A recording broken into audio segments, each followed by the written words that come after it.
The knife pressed harder against her throat, and Celine Hart realized three things at once. Her father was about to die. She was about to die. And the silver-haired man watching from across the warehouse hadn't blinked once. Matteo Vescari didn't look like a monster. He looked like money, control, and a promise kept in blood. When he finally spoke, his voice was quiet enough to stop her heart. "You have 10 seconds to choose, Miss Hart. Your father's debt or his life? Your freedom or his funeral? I'm a patient man, but my patience has a price. What will it be?" Before we begin this story, if you're enjoying what you hear, please hit that like button and drop a comment with your city so I can see how far this story travels. Now, let's dive in. The call came at 2:47 in the morning. Celine had been dreaming about wall text again, gallery labels, font sizes, the endless debate over whether mixed media needed a hyphen. Stupid, boring dreams, safe dreams. The kind where nobody died and nothing exploded, and her biggest problem was whether the Rothko retrospective should open in May or June. Her phone buzzed against the nightstand. She grabbed it without opening her eyes. Muscle memory from too many late-night emergencies at the museum. Broken frames, stolen sculptures, donor tantrums. Celine Hart speaking, heavy breathing, then her father's voice, thin and shaking. "Celine, baby, I'm so sorry." The line went dead. She sat up. Her apartment was dark except for the blue glow of her alarm clock and the city bleeding through the curtains. Chicago never really slept. Neither did trouble. She called back. It rang once, then a man answered. Not her father. "Miss Hart, my name is Luca. Your father would like you to come pick him up." Her stomach dropped. "Where is he?" "He's safe. For now." A pause. "Do you know the old Ferris building on South Ashland? Warehouse district. Come alone. You have 30 minutes. "Wait." Click. Celine stared at her phone. Her hands were shaking. She thought about calling the police, then remembered what her father had said the last time she'd bailed him out of a card game gone wrong. "Don't ever call the cops on these people, Celine. You call the cops, I'm dead before they get there." She pulled on jeans, a sweater, boots, grabbed her keys, her purse, her phone. She was halfway to the door before she realized she was still wearing her sleep shirt underneath the sweater and didn't care. The drive took 23 minutes. She broke 4 traffic laws and didn't feel any of them. The Ferris building had been abandoned since the 90s. Graffiti covered the loading docks. Half the windows were boarded up, the other half just gone. She parked under a broken streetlight and checked her phone. No signal. Perfect. The side door was open. Inside the warehouse was a canyon of shadows and rust, old machinery, pallets stacked against the walls, the smell of oil and rot. A single light hung from the ceiling in the center of the space, swinging slightly. Her father knelt beneath it. 2 men stood behind him. One held a gun to the back of his head. The other held a knife. Celine's breath caught. "Dad, don't!" The voice came from her left. She turned. Matteo Vescari stepped into the light. She'd never seen him before, but she knew. You didn't live in Chicago without hearing the name. Money laundering, racketeering. He owned half the South Side and most of the politicians. Untouchable, ruthless. The kind of man the newspapers called alleged, because no one could prove anything, and no one stupid enough to try lived very long. He was older than she'd expected. Mid-50s, maybe older. Silver hair swept back, sharp jaw, a face that could have sold watches or executed men with equal ease. He wore a charcoal suit that probably cost more than her car. No tie. No jewelry except a wedding band on a chain around his neck. He looked at her the way people looked at art. Carefully. Measuring. "Miss Hart." His voice was low, smooth, not threatening. Somehow that made it worse. "Thank you for coming." "Let him go." Her voice cracked. Matteo tilted his head. "Your father owes me a considerable amount of money. Did he tell you that?" "I'll pay it back. $240,000. The number hit her like a fist. She couldn't breathe. "I don't have—" She stopped, started again. "I can get a loan. I can—" "No bank will give you that loan." Matteo took a step closer. He moved like water, like something that couldn't be stopped or redirected.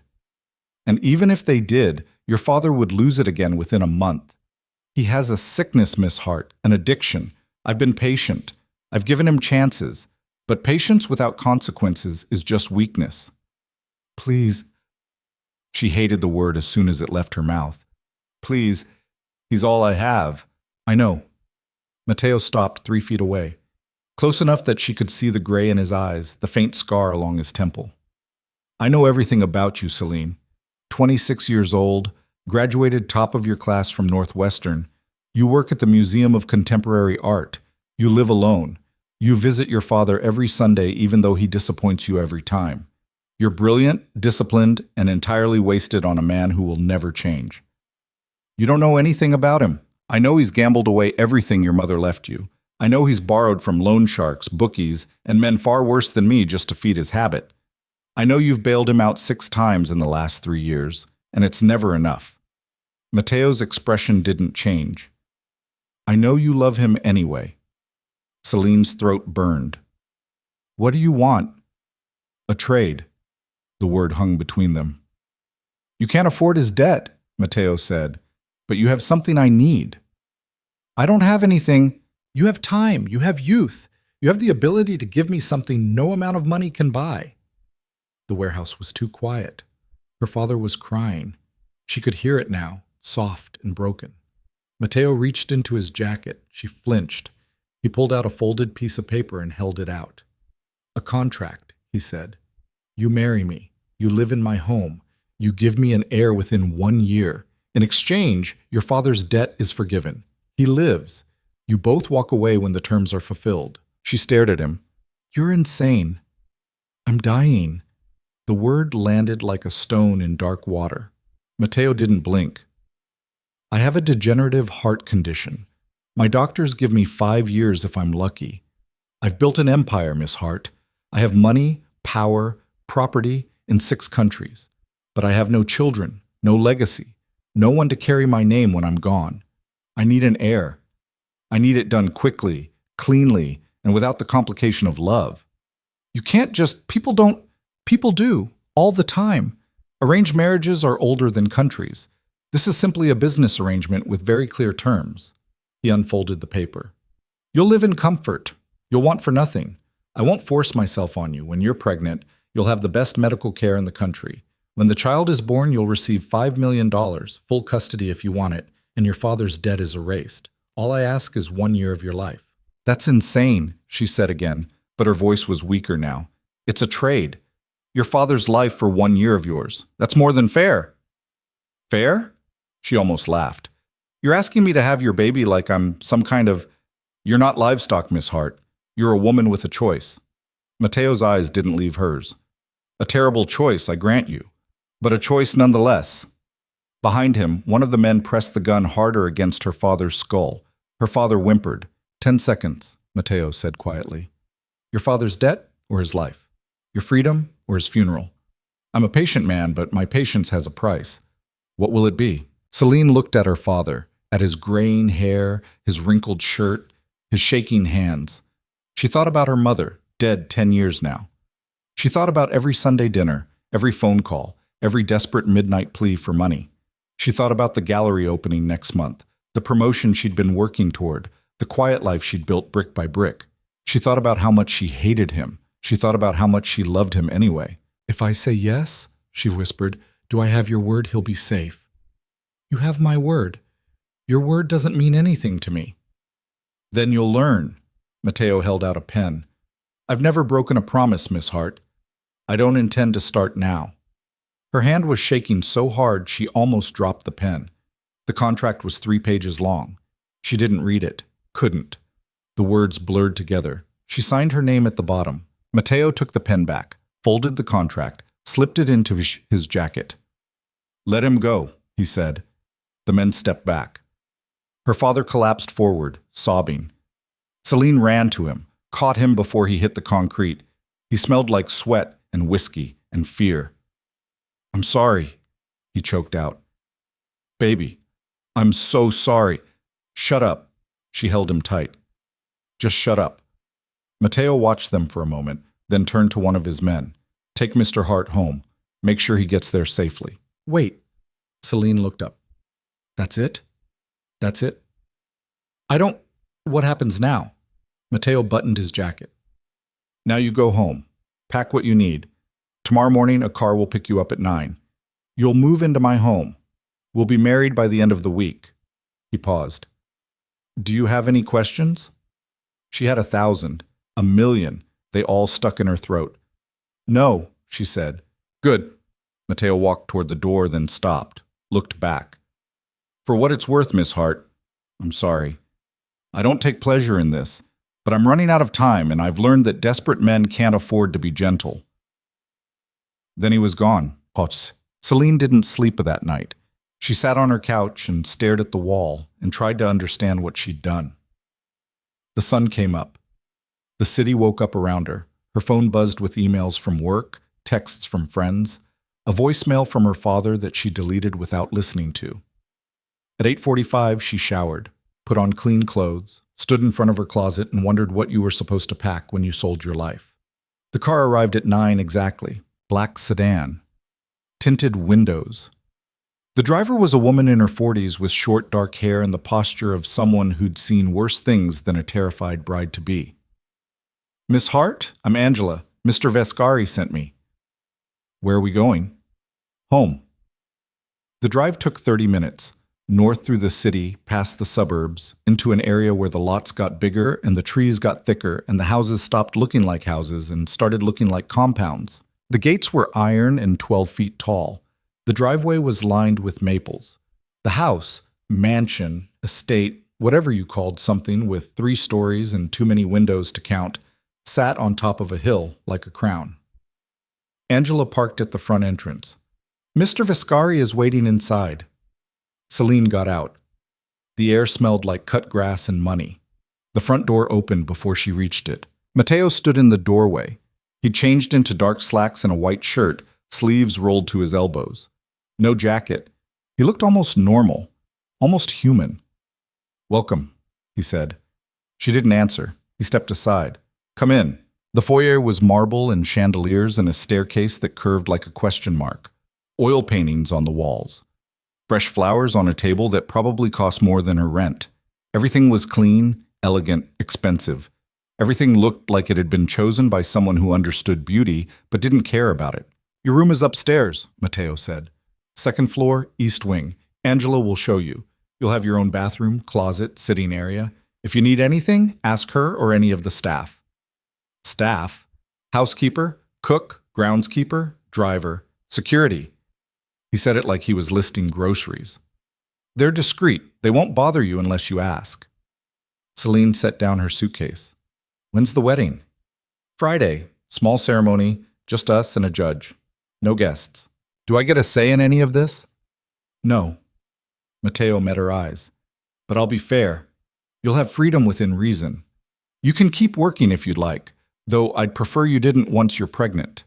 You can see your father, though I'd advise limiting contact. You can go into the city, shop, see friends. You'll have your own credit card, no limit. The only rules are simple. Don't run, don't lie to me, and don't put yourself in danger. And if I break the rules, then we'll have a conversation. That's it? A conversation? Matteo's expression didn't change. I'm not going to hurt you, Celine. I need you healthy, willing, and capable of carrying a child to term. Violence would be counterproductive. He paused. But understand this. I will have my heir. I will have my legacy. If you try to run, I'll find you. If you try to sabotage this arrangement, there will be consequences. I don't make threats. I make promises, and I keep them. She believed him. Angela appeared at the top of the stairs. Your room is ready, Miss Hart. Celine picked up her suitcase, started up the stairs, stopped halfway. Why me? She asked, without turning around. Matteo was quiet for a long moment. Because you're smart enough to understand what I'm offering, because you're strong enough to survive it, and because you love your father enough to sacrifice yourself for him. He paused. Most people aren't capable of that kind of love. I need someone who is. You don't know anything about love. No, Matteo said quietly. I don't. But I know about loyalty, and I know about keeping your word even when it costs you everything. That's enough. Celine continued up the stairs. Her room was bigger than her entire apartment. King bed, bay windows overlooking the grounds, a bathroom with a tub the size of a small pool. Her suitcase looked ridiculous in the middle of all that space. She sat on the edge of the bed and put her head in her hands. This was real. This was happening. She was going to marry a stranger, have his baby, spend a year of her life in a gilded cage. She was going to survive this. She had to. The next 3 days passed in a blur. Matteo was gone most of the time. Business, Angela said, meetings, calls, the kind of work that required him to leave at dawn and return after dark. When he was home, he was polite, distant, efficient. He asked if she needed anything. She said no. He nodded and left. They ate dinner together once. Long table, too much food, silence except for the clink of silverware. Matteo ate quickly, methodically, like it was another task to complete. When he finished, he excused himself and disappeared into his study. Celine explored the house, library with floor-to-ceiling shelves, home gym, wine cellar, pool. A garden maze she got lost in for 20 minutes. Everything was perfect. Everything was empty. She called her father twice. He cried both times, apologized, begged her to forgive him. She hung up before she said something she couldn't take back. Friday came. Angela woke her at 7 with a garment bag. For the ceremony. Inside was a dress, simple, elegant ivory silk. No train, no veil, nothing that suggested romance or joy. Just a dress for signing papers. The ceremony was at 10. Judge Morrison arrived at 9:45. Middle-aged man with tired eyes and the look of someone who'd seen too many transactions disguised as marriages. He sat up in the living room, papers on the coffee table, pen in hand. Matteo wore a dark suit. No boutonniere. No smile. They stood in front of the judge. Angela and the housekeeper, Maria, served as witnesses. Do you, Matteo Viscari, take this woman to be your lawfully wedded wife? I do. Do you, Celine Hart, take this man to be your lawfully wedded husband? She looked at Matteo. His expression was unreadable. I do. By the power vested in me by the state of Illinois, I now pronounce you husband and wife. No one said, you may kiss the bride. Matteo signed the marriage certificate. Celine signed below him. The judge signed. Angela signed. Maria signed. It took 4 minutes. The judge packed up his briefcase. Congratulations. Neither of them responded. When he left, Matteo turned to Celine. That's done. Yeah. I have work this afternoon. We'll have dinner tonight, 7 o'clock. Okay. He started toward his study, then stopped. Celine. She looked up. Thank you, he said quietly. I know this isn't what you wanted. I know it's not fair, but thank you. Then he was gone. Celine stood in the living room in her wedding dress and tried not to scream. Dinner that night was different. Matteo actually talked. Tell me about your work, he said over wine and roasted chicken. What? Your job, at the museum. What do you do? She set down her fork. I curate exhibits, modern art, contemporary installations. I research artists, build collections, write wall text. Do you enjoy it? I did. Past tense? She didn't answer. Matteo poured more wine. I'm not trying to torture you, Celine. I'm trying to understand who you are. Why? Because we're married. Because you're going to have my child. Because for the next year, this is your life. He leaned back. I'd like to know the woman I've bound myself to. You didn't bind yourself. You bought me. I made a trade.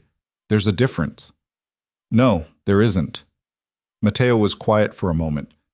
You're right, there isn't. But that doesn't mean we have to be enemies. What else would we be? Partners. In a very strange, very specific arrangement, but partners nonetheless. He paused. I'm not asking you to love me, Celine. I'm asking you to survive this with as much dignity as we can both manage. That's all. She studied him. The silver hair, the sharp jaw, the wedding band on the chain around his neck. Who was she? Celine asked. Who? The ring. You wear a wedding band on a chain. Who was she? Matteo's expression closed. Her name was Elena. She died 8 years ago. I'm sorry. Don't be. You didn't kill her. He finished his wine. Cancer, 6 months from diagnosis to burial. I've built an empire, Miss Hart. I've made men disappear, moved millions across borders, bought politicians and judges and police chiefs. I couldn't save her. Is that why you're doing this? Because you couldn't save her? No. I'm doing this because I'm dying, and I refuse to let everything I've built crumble when I'm gone. He set down his glass. But yes, part of it is because I failed her. I failed to give her children when she wanted them. I failed to slow down, to appreciate what I had before it was gone. I won't fail again. Celine didn't know what to say to that. They finished dinner in silence. Months. That night, Matteo knocked on her door at 11. She opened it in pajamas, toothbrush in hand. I'm not, she started. I'm not here for that. He handed her a folder. Medical records. Mine and yours. I had my doctor run a full panel on both of us. Everything's clean. No diseases, no genetic issues that would complicate a pregnancy. She stared at the folder. I told you I'd be fair, Matteo said. That means transparency. You have a right to know what you're getting into. A little late for that. Better late than never. He stepped back. When you're ready, when you feel ready, we'll try. No pressure, no timeline except the one we agreed to. I'll leave it up to you. Why? Because I need you willing. Because a traumatized mother makes for a traumatized child. Because despite what you think of me, I'm not a monster. He met her eyes. I'm just a man running out of time who's willing to do terrible things to get what he needs. There's a difference. Is there? I hope so. He turned to leave. Matteo. He stopped. Did you love her? Elena? He didn't turn around. More than I thought I was capable of. Then how can you do this? How can you marry someone else, have a child with someone else, just to... Because she's gone. His voice was flat. And I'm still here. And the only thing worse than living without her is dying with nothing to show for the years we had. He paused. Love doesn't survive death, Celine. Legacy does. Then he walked away. Celine closed the door and sat on her bed with the folder in her lap. She opened it, read the medical reports. Everything he'd said was true. Clean blood work, no red flags. He'd even included a letter from his cardiologist detailing his condition. Dilated cardiomyopathy, progressive, terminal without a transplant he'd refused. At the bottom was a note in his handwriting. I keep my promises. You'll be safe. I'll make sure of it. M. She set the folder aside and lay back on the bed. This was her life now. She'd survive it. She had to. 2 weeks passed. Celine fell into a routine. Mornings in the library, reading or sketching exhibit ideas she'd never build. Afternoons in the garden. Evenings with Matteo, dinner and careful conversation that never strayed too close to anything real. He was easier to talk to than she'd expected. Smart, well-read. He knew art, literature, history. He asked her opinion on things and actually listened. He didn't touch her, didn't push, gave her space. It would have been easier if he'd been cruel. One night over dinner, she asked, How did you build all this? Matteo raised an eyebrow. All what? This. The house, the empire. You're what, 55? 53. How does a 53-year-old man build this much power? He smiled faintly. You want my origin story. I want to understand who I married. Matteo set down his fork. I was born in Naples, came to America when I was 12. My father worked in a restaurant. My mother cleaned houses. I put myself through college washing dishes and running numbers for a bookie in Little Italy. He paused. I was good at math, better at reading people. By the time I was 30, I owned the bookie. By 40, I owned half the South Side. By 50, I owned everything that mattered. And the things you did to get here would horrify you. I'm already horrified. Then why ask? She didn't have an answer. Matteo poured more wine. I've done terrible things, Celine. I've hurt people, ruined lives, made widows and orphans. I won't apologize for it. I won't pretend I'm anything other than what I am. But I will tell you this. Every promise I've ever made, I've kept. Every deal I've ever struck, I've honored. My word is the only thing I own that can't be bought or stolen. That's why you're safe here. That's why your father's safe. Because I gave you my word. She believed him. That was the worst part. She believed him. Nick. 3 weeks in, Celine woke up in the middle of the night to voices downstairs. She slipped out of bed, crept to the hallway. The voices were coming from Mateo's study. Loud, angry. She shouldn't have listened. She listened anyway. Can't keep pulling this shit, Mateo. The Rossis are asking questions. They know about the girl. That was Luca, the man from the warehouse. Let them ask. Mateo's voice was calm. It's none of their concern. They think you're weak, getting married, settling down. They think you're losing your edge. I don't care what they think. You should. Vincent Rossi's been talking to the Colombians. If he moves against you, he won't. How do you know? Because he's smart enough to know I'll burn his entire family to the ground if he tries. A pause. This doesn't change anything, Luca. I'm still the same man I was before. Are you? Silence. Celine held her breath. Get out, Mateo said quietly. Footsteps. A door opening and closing, then nothing. She crept back to her room and lay in bed, staring at the ceiling. The Rossis, the Colombians, men with guns and grudges. She'd walked into a war. Plum. The next morning, Mateo was at breakfast when she came down. Sleep well? He asked. No. He looked up. Bad dreams? Bad reality. She poured coffee. I heard you last night, talking to Luca. Mateo's expression didn't change.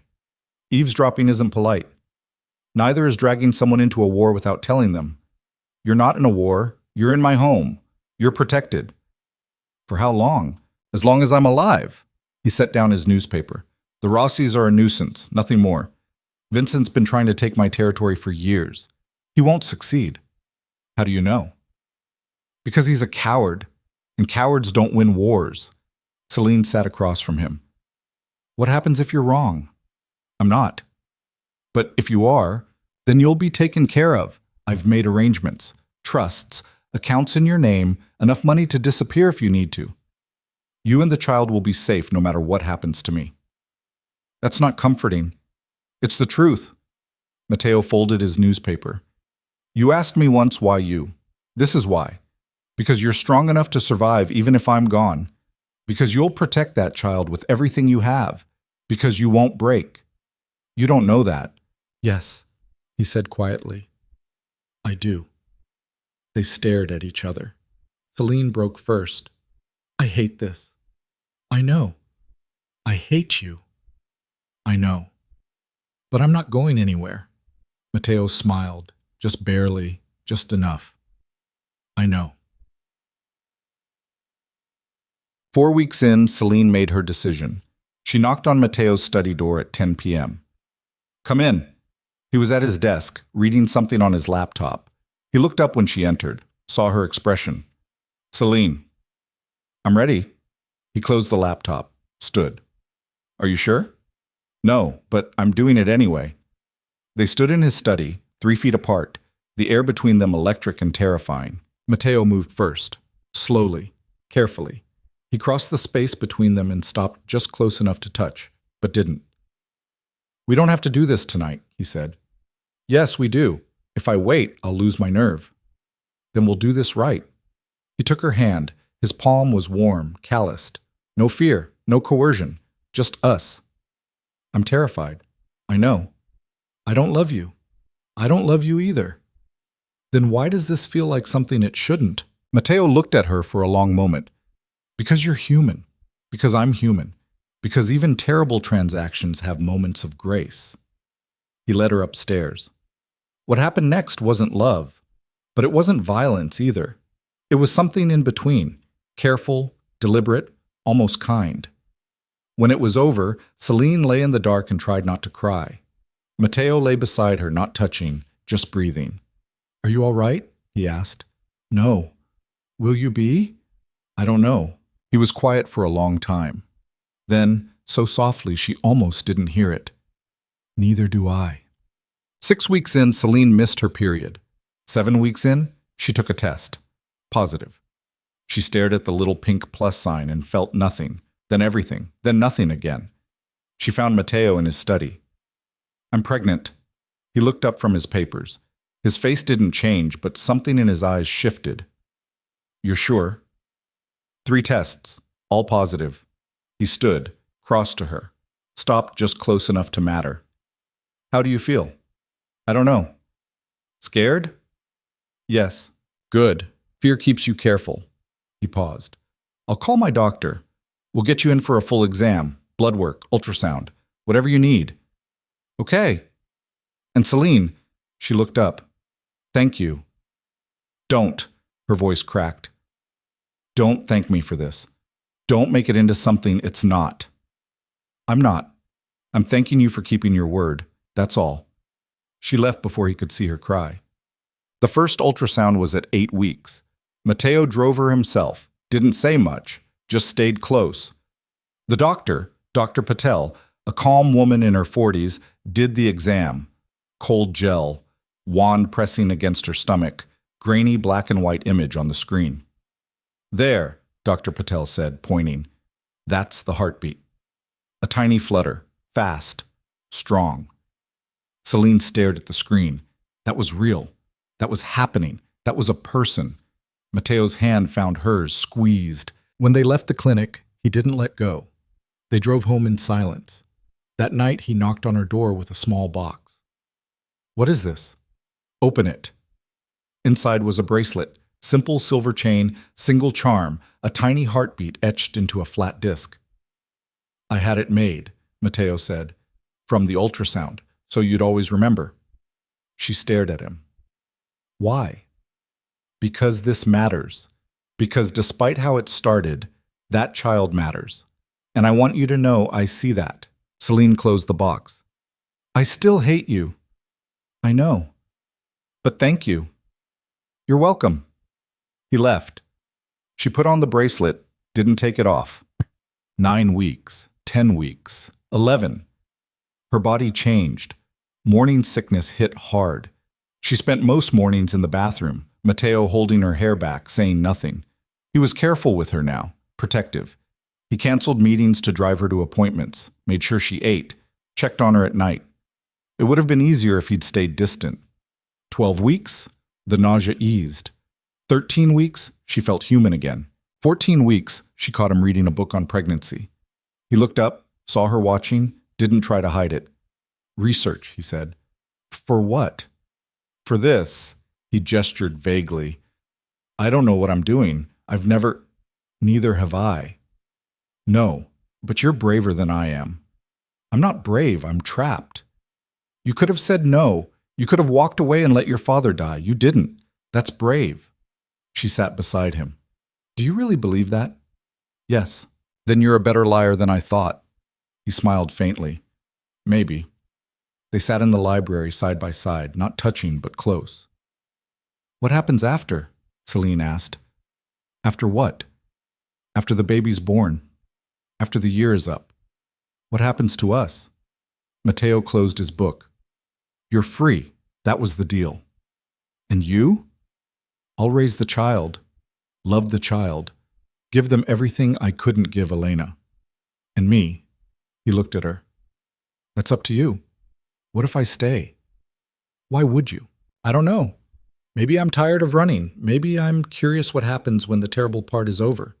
She paused. Maybe I want to know if you're capable of being more than a monster. Matteo didn't answer for a long time. Then, so quietly she almost missed it. Maybe I do too. 15 weeks. The house was quiet. Matteo was in his study. Selena was in the library, curled up with a book she wasn't reading. The doorbell rang. Angela answered it. Celine heard voices, male, aggressive. She stood, walked to the foyer. 3 men in suits. One of them was Vincent Rossi. She recognized him from Matteo's files. Mid-40s, sharp suit, dead eyes. Where's Matteo? Vincent asked Angela. He's busy. Tell him I'm here. Tell him now. Matteo appeared at the top of the stairs. Vincent, what a surprise. We need to talk. Make an appointment. This can't wait. Matteo came down the stairs slowly, deliberately. Then talk. Vincent's eyes flicked to Celine, in private. No, say what you came to say. Vincent smiled. It didn't reach his eyes. You're making a mistake, Mateo. Getting soft, playing house. The Colombians are circling. The Irish are asking questions. You're showing weakness. I'm showing nothing. You're showing her. Vincent nodded toward Celine. Your little wife, your little distraction. How long before she becomes a liability? Mateo moved, fast, fluid. One moment he was at the bottom of the stairs, the next he had Vincent by the throat, pinned against the wall. Listen very carefully, Mateo said softly. You can insult me. You can threaten me. You can try to take my territory. But if you ever, and I mean ever, come into my home and threaten my wife again, I will cut out your tongue and feed it to your children. Do you understand? Vincent choked, nodded. Mateo let go, stepped back. Vincent coughed, straightened his tie. This isn't over. It is for today. Mateo gestured to the door. Leave. Vincent and his men left. The door closed. Mateo turned to Celine. Are you all right? I'm fine. You're shaking. So are you. He looked down at his hands. They were trembling. Adrenaline, he said. Or fear. Maybe. They stood in the foyer, the silence heavy. You didn't have to do that, Celine said. Yes, I did.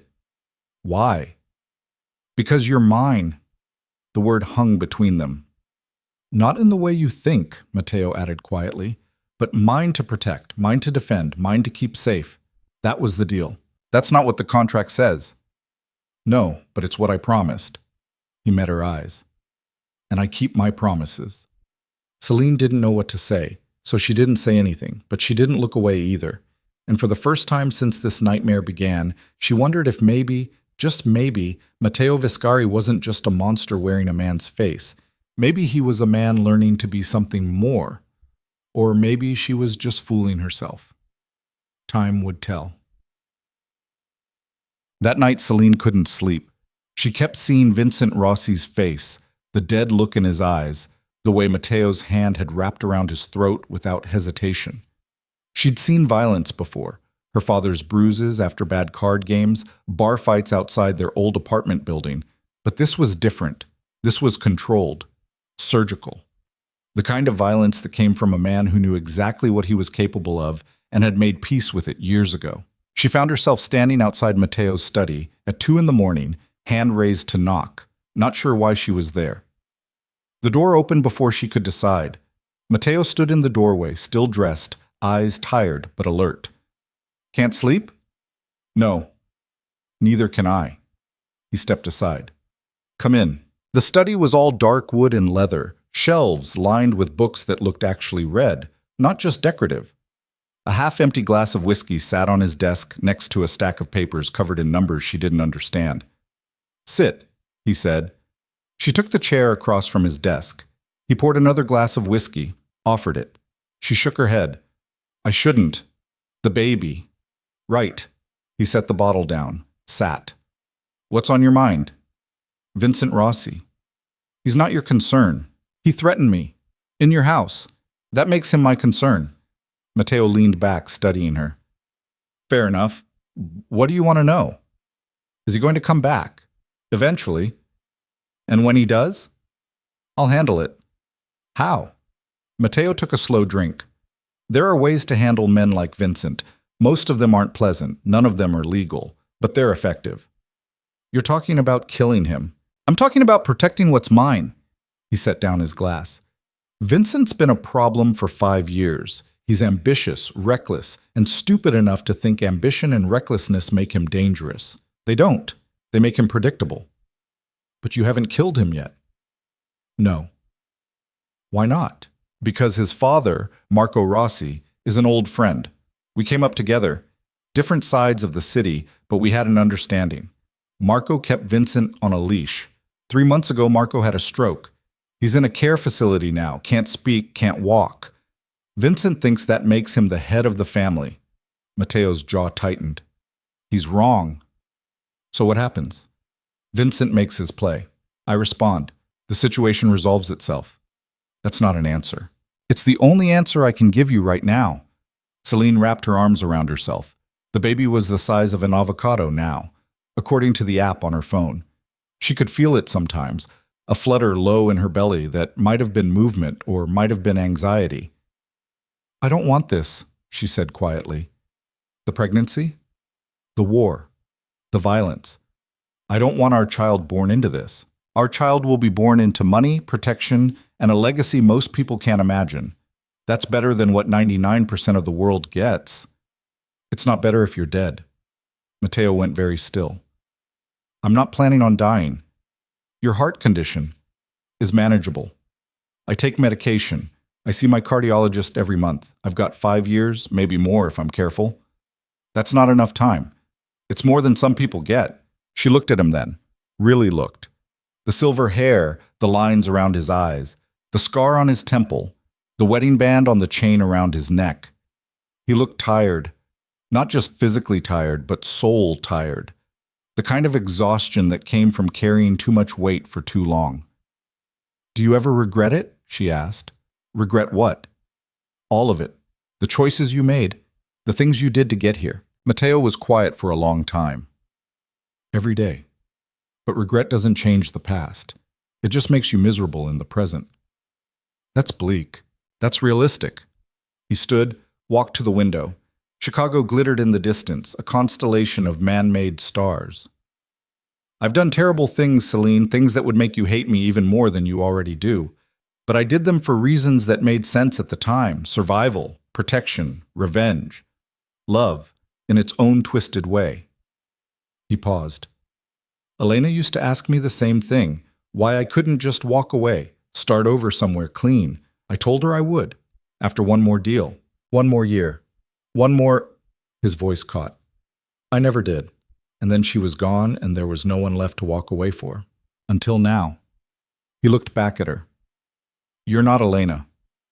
I know. And this isn't love. I know that too. Then what is it?" Celine stood, crossed to the window beside him. They stood shoulder to shoulder, not quite touching, both looking out at the city that had trapped them in its teeth.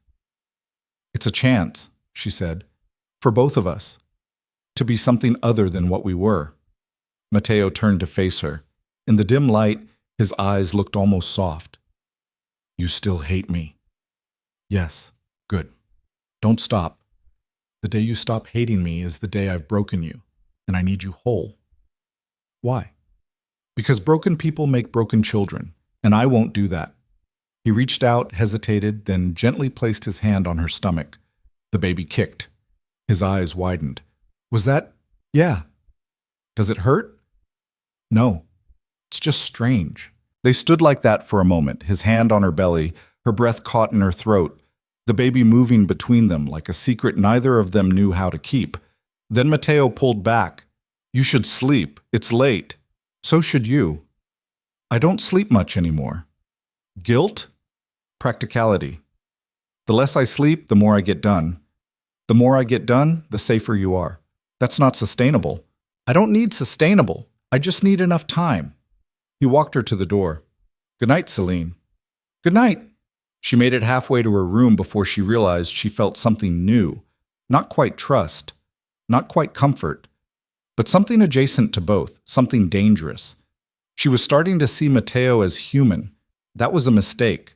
She knew it was a mistake, but she couldn't stop. The next morning, Angela found her in the kitchen making coffee she couldn't drink. "Mr. Vescari asked me to give you this." Angela handed her a phone. New, expensive, already set up. "Your old phone is being monitored. He thought you'd want something private." Celine turned it over in her hands. "Monitored by who?" "People who are interested in Mr. Vescari's business. It's not safe." "Nothing about this is safe." Angela's expression softened. "He's trying to protect you. Or control me. Both probably, but mostly the first one." Angela poured herself coffee. "I've worked for Mr. Vescari for 8 years. I've seen him do things that would give you nightmares, but I've never seen him this careful with anyone, not since his wife died." "I'm not his wife, not really." "You're wearing his ring. You're carrying his child. You sleep under his roof. That makes you his wife in every way that matters to him." Celine set down the phone. "How did she die, Elena? He said cancer, but—" "Pancreatic. Stage 4 by the time they caught it. 6 months from diagnosis to the end." Angela's voice was quiet. She was kind, patient, the only person who could make him laugh. When she got sick, he tried everything. Specialists, experimental treatments, doctors in Switzerland and Japan. Nothing worked. He was with her when she died, held her hand. After the funeral, he disappeared for 2 weeks. When he came back, he was different, harder, like something inside him had calcified. And now he wants a replacement. No, he wants a legacy. There's a difference. Is there? Angela met her eyes. You tell me. Before Celine could answer, her new phone buzzed. A text from Matteo. Doctor's appointment at 2. I'll drive you. She texted back, I can drive myself. His response came immediately. I know, but I'd like to be there, if that's all right. She stared at the screen. This man who'd bought her like property was asking permission to attend her prenatal appointment. Fine, she typed. The appointment was routine. Weight check, blood pressure, urine sample, all the mundane indignities of pregnancy. Dr. Patel did another ultrasound. The baby was bigger now, more defined. She could see fingers, toes, the curve of a spine. Everything looks perfect, Dr. Patel said. Strong heartbeat, good growth. You're doing great. Matteo sat in the corner, watching the screen like it held the secrets of the universe. Would you like to know the sex? Dr. Patel asked. Celine looked at Matteo. He looked back. Yes, they said at the same time. Dr. Patel smiled. It's a girl. The room went very quiet. A daughter. Matteo's hand found hers, squeezed hard. In the car on the way home, neither of them spoke. The silence was too full of things neither knew how to say. Finally, as they pulled into the driveway, Matteo turned off the engine and just sat there. A daughter, he said softly. Yeah. I don't know how to raise a daughter. I don't know how to raise anything. We'll figure it out. Will we? He looked at her. We have to. That night, Celine found a package on her bed. Inside was a children's book, worn and dog-eared, the pages soft from years of reading. A note was tucked inside in Matteo's handwriting, Elena's favorite. She always said we'd read it to our daughter someday. I thought you should have it. Celine opened the book. The first page was inscribed, To my darling Elena, may all your dreams come true. Love always, M. She sat on the bed and cried for reasons she couldn't name. The weeks blurred together. 16 weeks became 18. 18 became 20. Her belly grew. Her back ached. She couldn't sleep on her stomach anymore. Couldn't tie her own shoes. Couldn't remember what it felt like to exist in a body that was only hers. Matteo was there for all of it. He drove her to every appointment, held her hair when morning sickness came back with a vengeance, rubbed her feet when they swelled. He never complained, never pulled away. He was there, constant as gravity. It would have been easier if he'd been terrible. One night at dinner, he said, I've been thinking about names. Have you? If you hate them, say so. But I thought... He paused, uncertain. It was strange seeing him uncertain. What about Grace? Grace Vescari. Yes. Celine tested the name in her mouth. It felt right. Solid. Real. Why Grace? Because she's a gift I don't deserve. And because if there's any grace left in this world, it's in her. That's surprisingly poetic for a man who murders people for a living.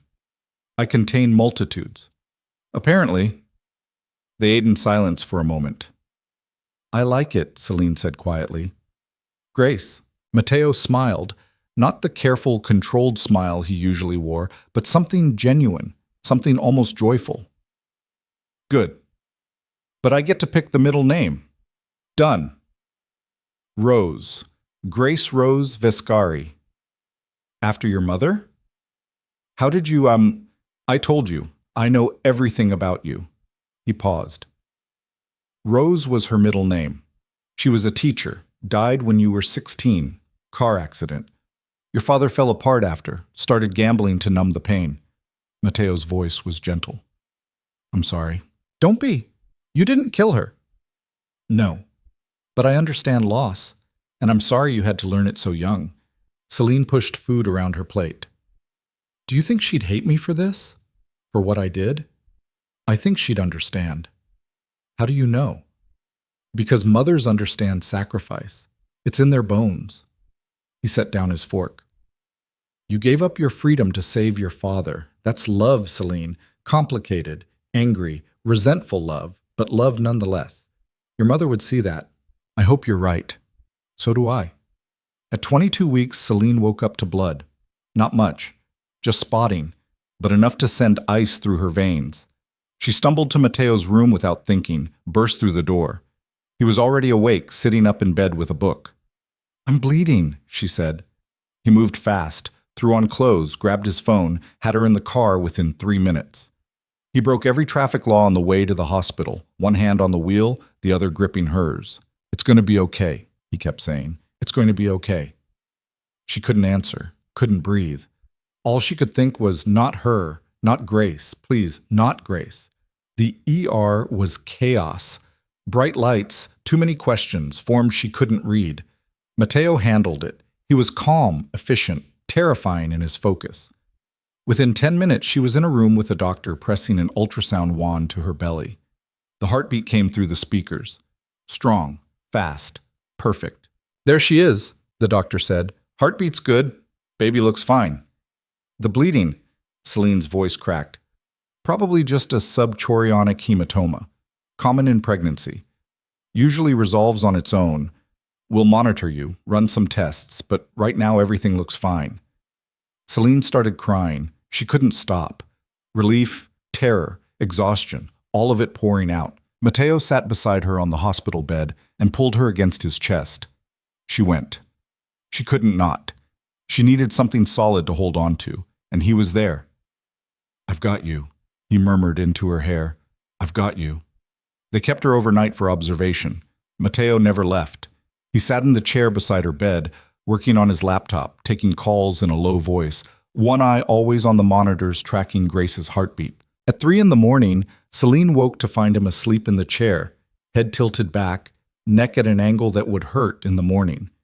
His phone was still in his hand. His jacket was draped over her as a blanket. She watched him sleep. He looked younger like this, less guarded, almost vulnerable. She thought about Vincent Rossi, about the violence Matteo was capable of, about the empire built on blood and fear. She thought about Elena, about the wedding band on the chain around his neck, about a man who'd loved someone so much he couldn't let go even when she was gone. She thought about Grace, about the tiny heartbeat on the monitor, about the impossible thing growing inside her. And she thought, not for the first time, that maybe Matteo Viscari wasn't the villain of this story. Maybe he was just a man trying to survive long enough to leave something good behind. She fell asleep to the sound of his breathing and Grace's heartbeat, 2 rhythms that were becoming the soundtrack of her life. The hospital released her the next morning with orders to rest, avoid stress, and come back immediately if anything felt wrong. Matteo drove her home carefully, no speeding, hands steady on the wheel. Thank you, she said as they pulled into the driveway. For what? For last night, for being there. Where else would I be? I don't know. Handling business, making deals, doing whatever it is you do when you're not playing husband. He turned off the engine. This isn't playing, Celine. This is my life now. You and Grace. Everything else is just noise. You don't mean that. Yes, he said quietly. I do. They sat in the car, neither moving to get out. I'm scared, Celine admitted. Of what? Of losing her, of something going wrong, of... She stopped. Of caring too much. About the baby? About all of it. Matteo reached over, took her hand. Fear is good. It keeps you careful, but don't let it stop you from feeling. Grace deserves a mother who loves her, not one who's too afraid to try. What about you?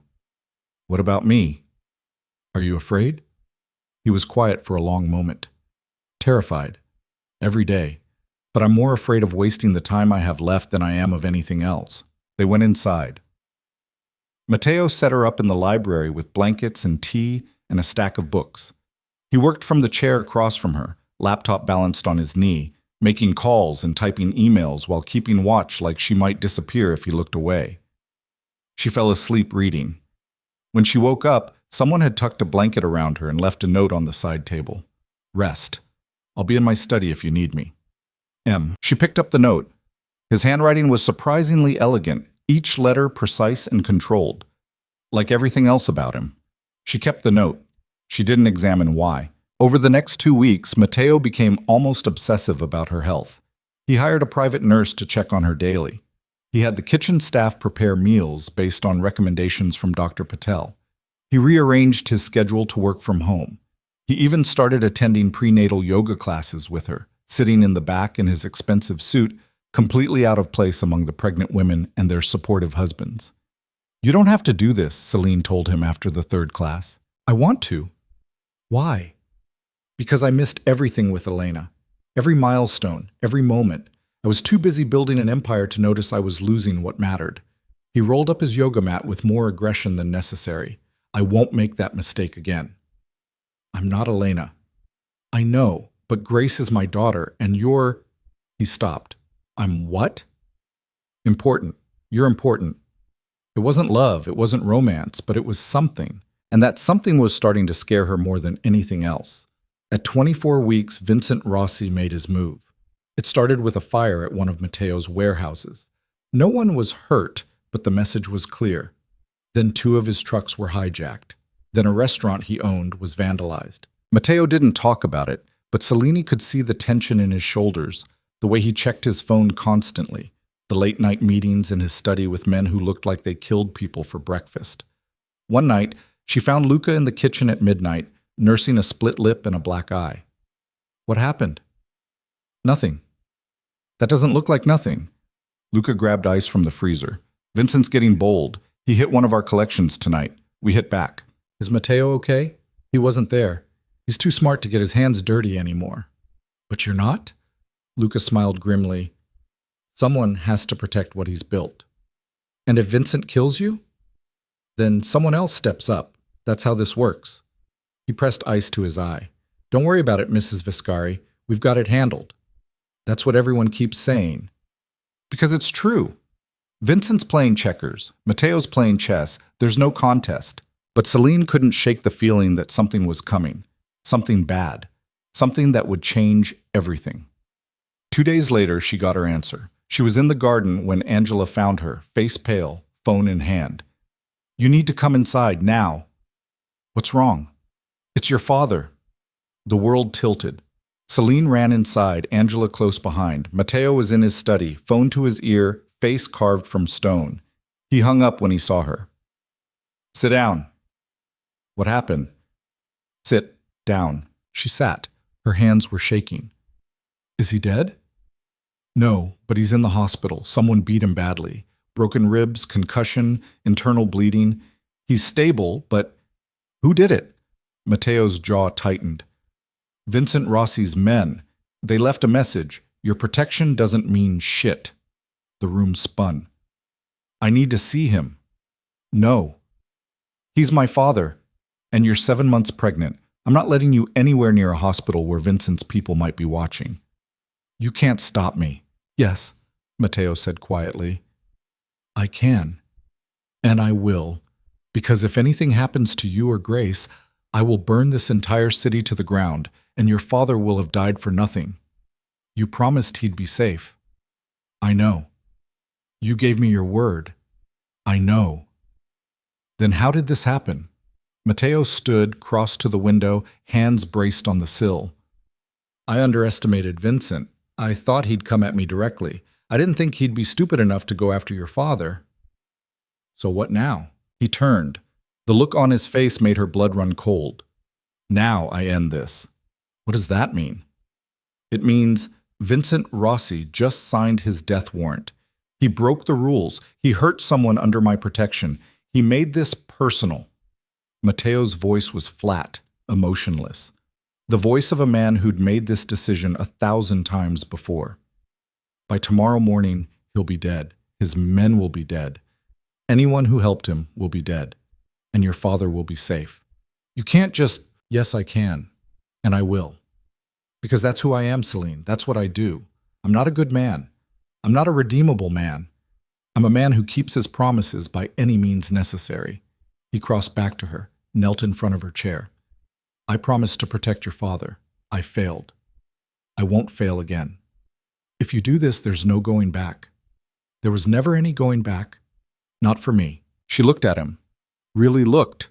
At the silver hair, the hard eyes, the set of his jaw, she saw the monster she'd married. And underneath, barely visible, the man who'd held her hand during ultrasounds and bought her favorite ice cream and read parenting books when he thought she wasn't looking. "I don't want you to die," she said. "I'm not planning on it." "What if Vincent's smarter than you think?" "He's not." "How do you know?" "Because I've been doing this since before he was born, and because I have something to live for now. That makes me more dangerous than he'll ever be."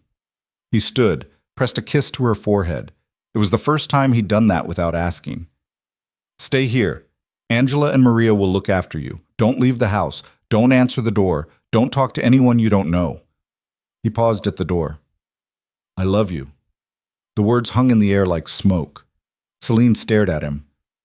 "What?" "I love you. I didn't mean to. I didn't want to, but I do." He smiled faintly. "I thought you should know. In case." Then he was gone.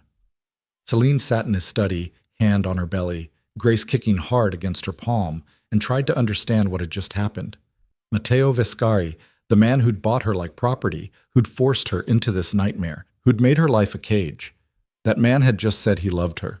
And the worst part, the truly terrible part, was that she believed him. The next 24 hours were the longest of her life. Angela wouldn't let her leave the house. Maria kept bringing food she couldn't eat. The house was full of men with guns, more security than she'd ever seen, all of them tense and watchful.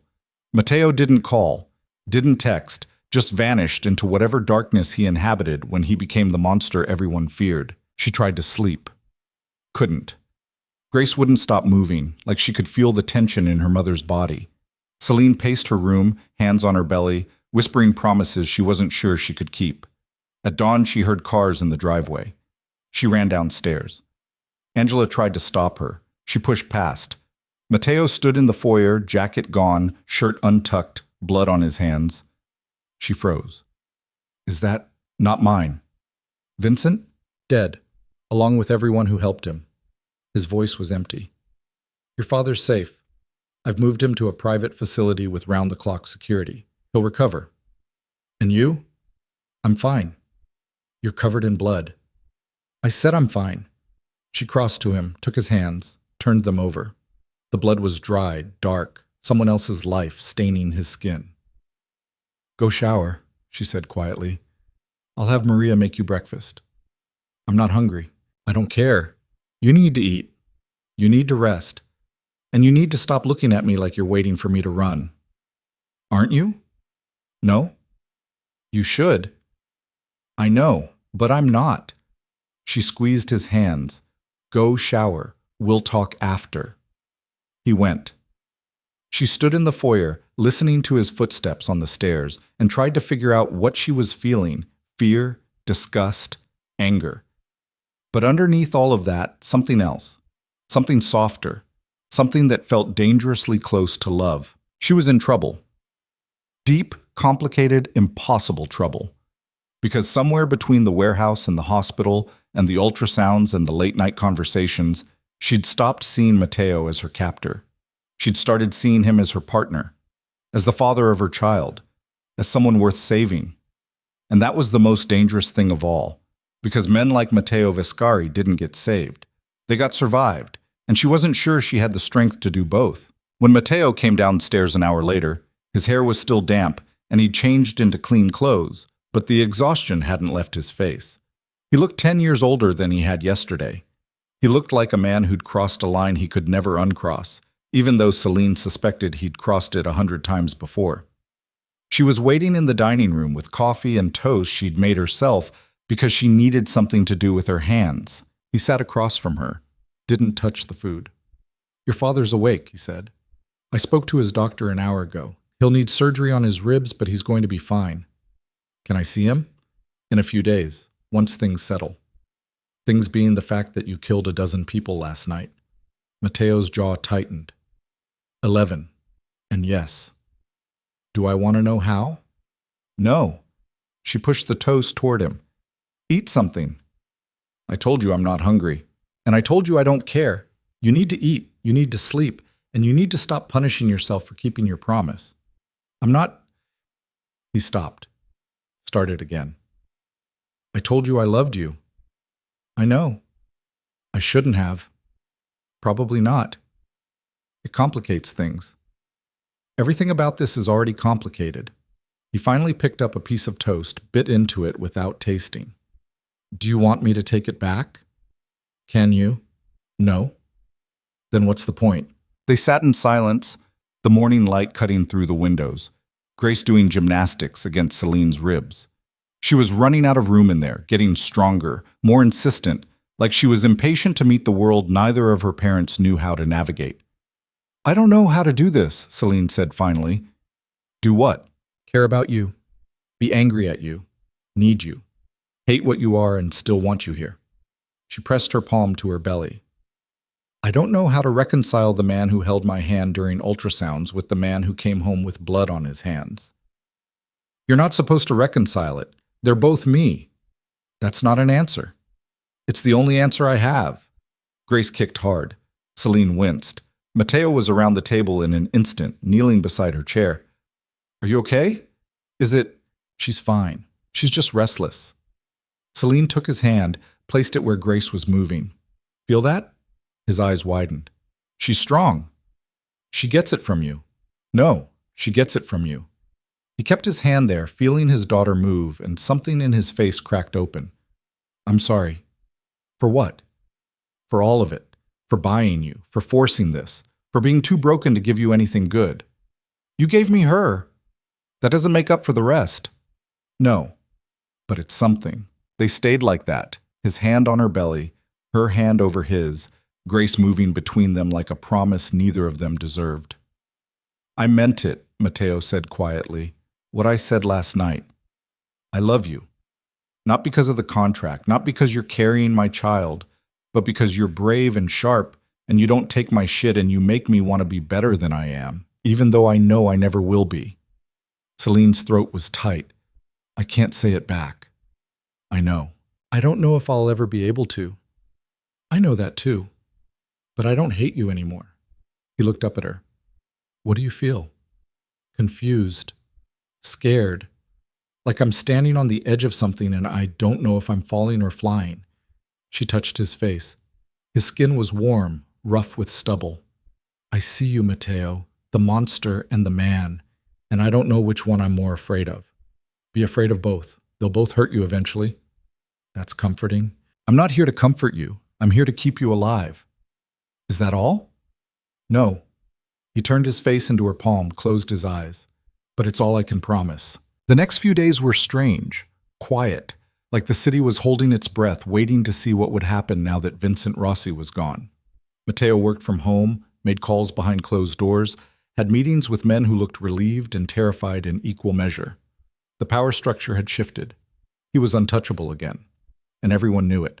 Celine visited her father on the third day. Matteo drove her himself, wouldn't let her go alone. The private facility was more like a luxury hotel than a hospital. Soft carpets, artwork on the walls, rooms with actual furniture instead of plastic chairs and fluorescent lights. Her father was propped up in bed, bandages around his ribs, bruises fading from purple to yellow-green. He looked small, fragile, like a strong wind could break him. Baby girl, he said when he saw her. She sat beside the bed. Hi, Dad. I'm sorry. I'm so sorry. I know. I didn't think. I never meant for you to. I know that too, he cried. She held his hand and let him. Matteo waited outside, giving them space, but she could see his shadow through the glass door, always watching, always there. He killed people for me, her father said when he could speak again. Pescari. He killed people because they hurt me. Yes. Why would he do that? Because I asked him to keep you safe, and he keeps his promises. Her father looked at her belly. How far along are you? 7 months. A girl. Yeah, Grace. That's a good name. He squeezed her hand. Are you happy? The question caught her off guard. I don't know. But you're safe?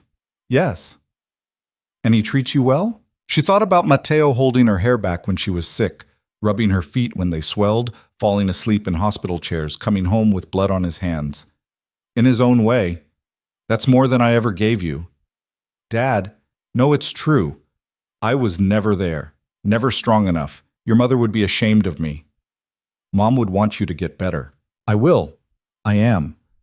Biscari's got me set up with a therapist, a sponsor, the whole deal. Says if I gamble again, he'll break my legs himself. Her father laughed weakly. I believe him. You should. Do you love him? Celine didn't answer right away. I don't know. Ask me in a year. That's not a no. It's not a yes either. Her father closed his eyes. I'm glad you're safe. That's all I wanted. For you to be safe. I know. They sat in silence until he fell asleep. Cellini stood, kissed his forehead, and walked out to where Matteo was waiting. How is he? Matteo asked. Alive? Thanks to you. I didn't do it for thanks. I know, you did it because you promised. She took his hand. Let's go home. Home. The word slipped out without thinking, but she didn't take it back, because that's what the house had become, somewhere between the fear and the fighting and the strange, impossible intimacy of shared space. Home. Even if it was a cage, even if she'd never chosen it, it was home. At 30 weeks, Celine started nesting. She couldn't help it. Some primal instinct kicked in, and suddenly she cared deeply about paint colors and crib sheets and whether the nursery got enough morning light.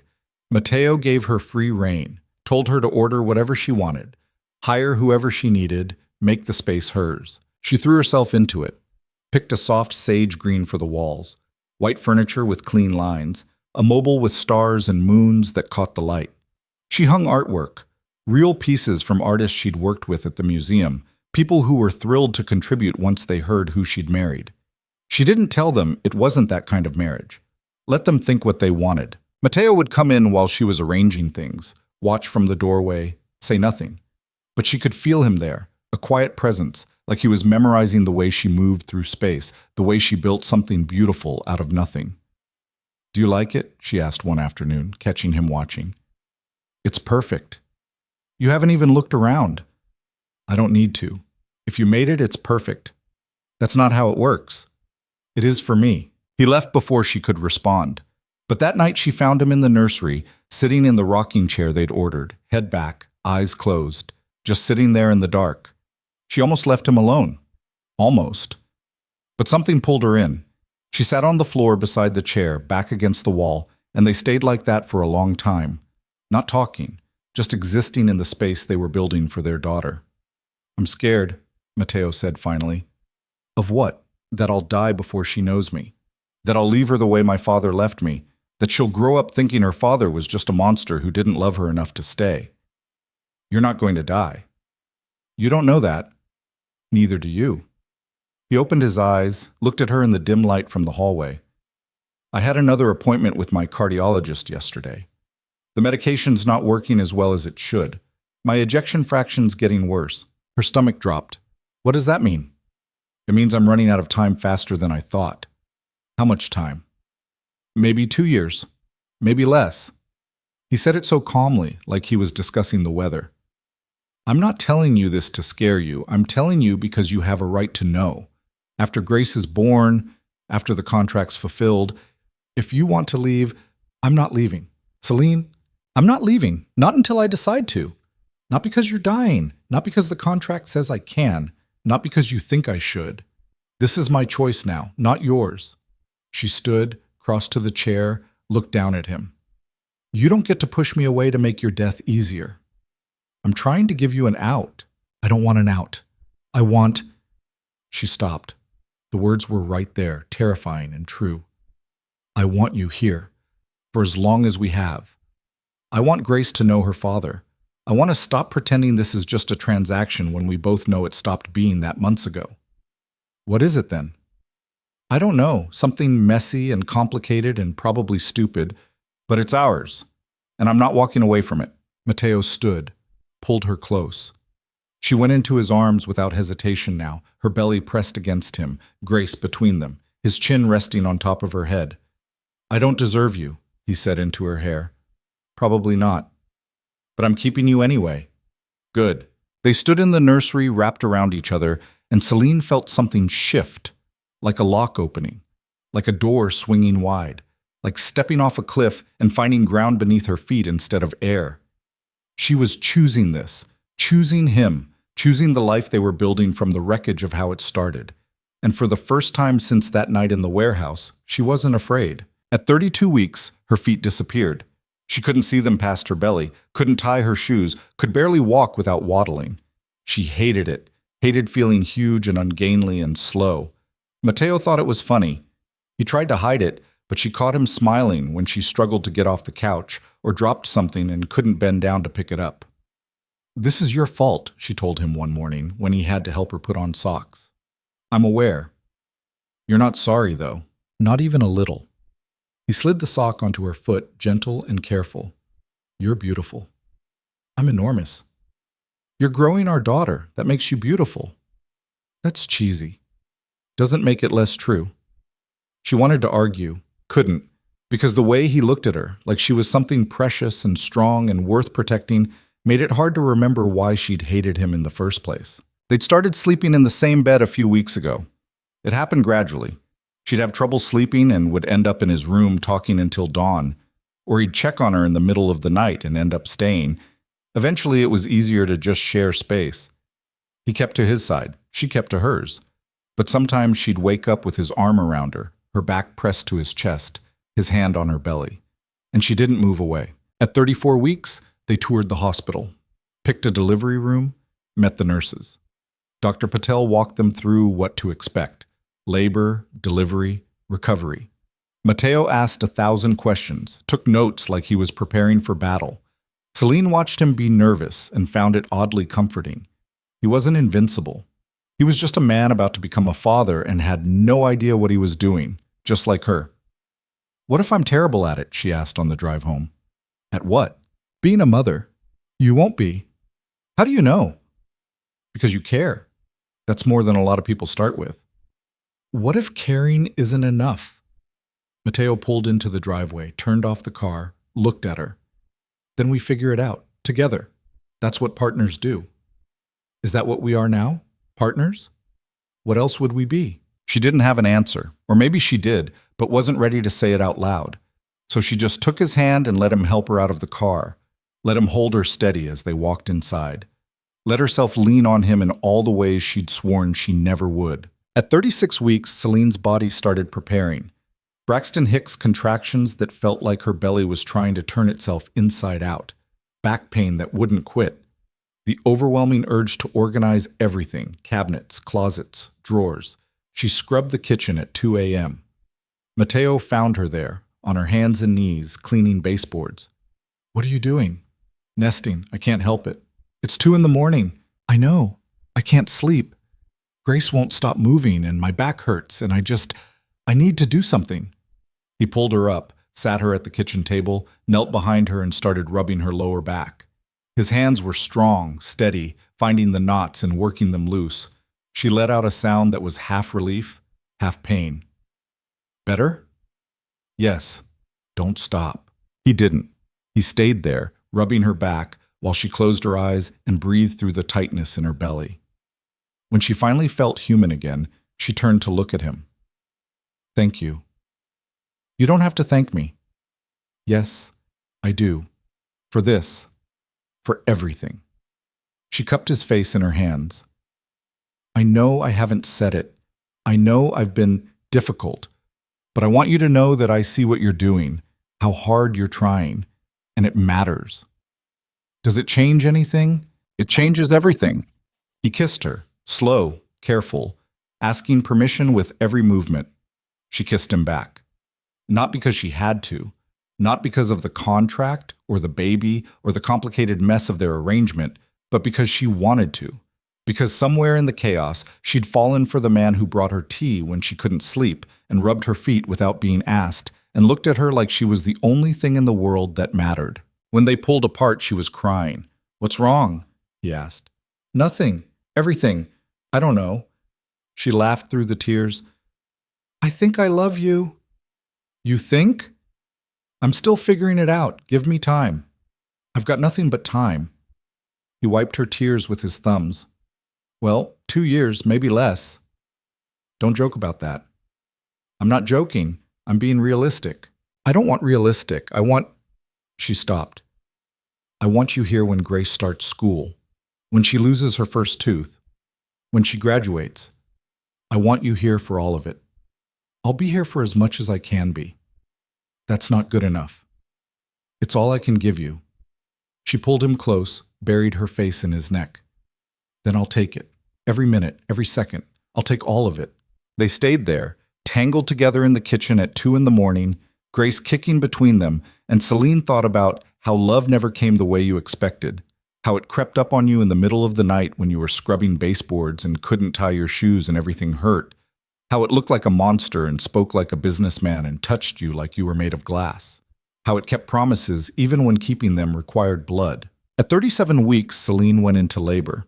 It started as a backache that wouldn't quit, then the contractions. Regular, painful, getting closer together. She found Matteo in his study. It's time. He went pale. Actually, pale. Are you sure? Pretty sure. Okay. He stood, grabbed his phone, started making calls. I'll get the car. You get your bag. No, I'll get your bag. You sit down. Should you sit down? Maybe you should walk. Dr. Patel said walking helps. Or was that for false labor? Shit. I don't remember. Matteo. He stopped, looked at her. Breathe. He breathed. Right, breathing. I can do that. Can you also drive? Because I'd really like to not have this baby in your study. That snapped him out of it. He moved into action, grabbed her hospital bag, helped her to the car, drove to the hospital with his hand gripping hers so tight she thought her bones might break. But she didn't tell him to let go. She needed the anchor, needed his certainty even when he was falling apart. They checked in, got a room. Dr. Patel arrived within 20 minutes, calm and efficient. Let's see where we are. Where they were was 5 centimeters dilated and climbing. The contractions were brutal. Celine had thought she was tough, thought she could handle anything. Labor proved her wrong. It was pain beyond description, beyond reason, beyond anything she'd experienced, and it went on for hours. Matteo never left. He held her hand through every contraction, let her squeeze until his fingers went white, wiped her face with a cool cloth, told her she was doing great even though they both knew she was falling apart. I can't do this, she gasped between contractions. Yes, you can. No, I can't. It's too much. You're the strongest person I know. You can do this. I hate you. I know. This is your fault. I know. If I survive this, I'm killing you. Fair enough? She wanted to laugh. Couldn't. Another contraction hit and she screamed. 18 hours. That's how long it took. 18 hours of pain and sweat and terror and Matteo's voice in her ear telling her she could do this. She was almost there, just a little more. And then Dr. Patel said, one more push. Celine pushed, screamed, felt something tear and give, and then a baby's cry. Sharp, angry, perfect. She's here, Dr. Patel said, smiling. You did it. They put Grace on Celine's chest. She was tiny, red, screaming her head off. She had Matteo's nose and Celine's chin and a full head of dark hair. She was the most beautiful thing Celine had ever seen. Hi, baby girl, Celine whispered through tears. Hi, Grace. Matteo was crying too, silent tears streaming down his face as he stared at his daughter like she'd hung the moon. She's perfect. She's ours. Yeah. He kissed Celine's forehead, then Grace's. She's ours. They stayed like that, the three of them tangled together, exhausted and overwhelmed and complete, while the medical team cleaned up around them. Celine couldn't stop looking at Grace, couldn't stop touching her tiny fingers, her soft skin, the rapid flutter of her heartbeat. This was real. This was theirs. This was the thing that had started as a transaction and become something neither of them could have predicted. After they cleaned Grace up and wrapped her in a blanket, a nurse handed her to Matteo. He held her like she might break, like she was the most precious thing in the world, and maybe she was. His hands were shaking. I've got you, he murmured to Grace. I've got you, baby girl. I'm here.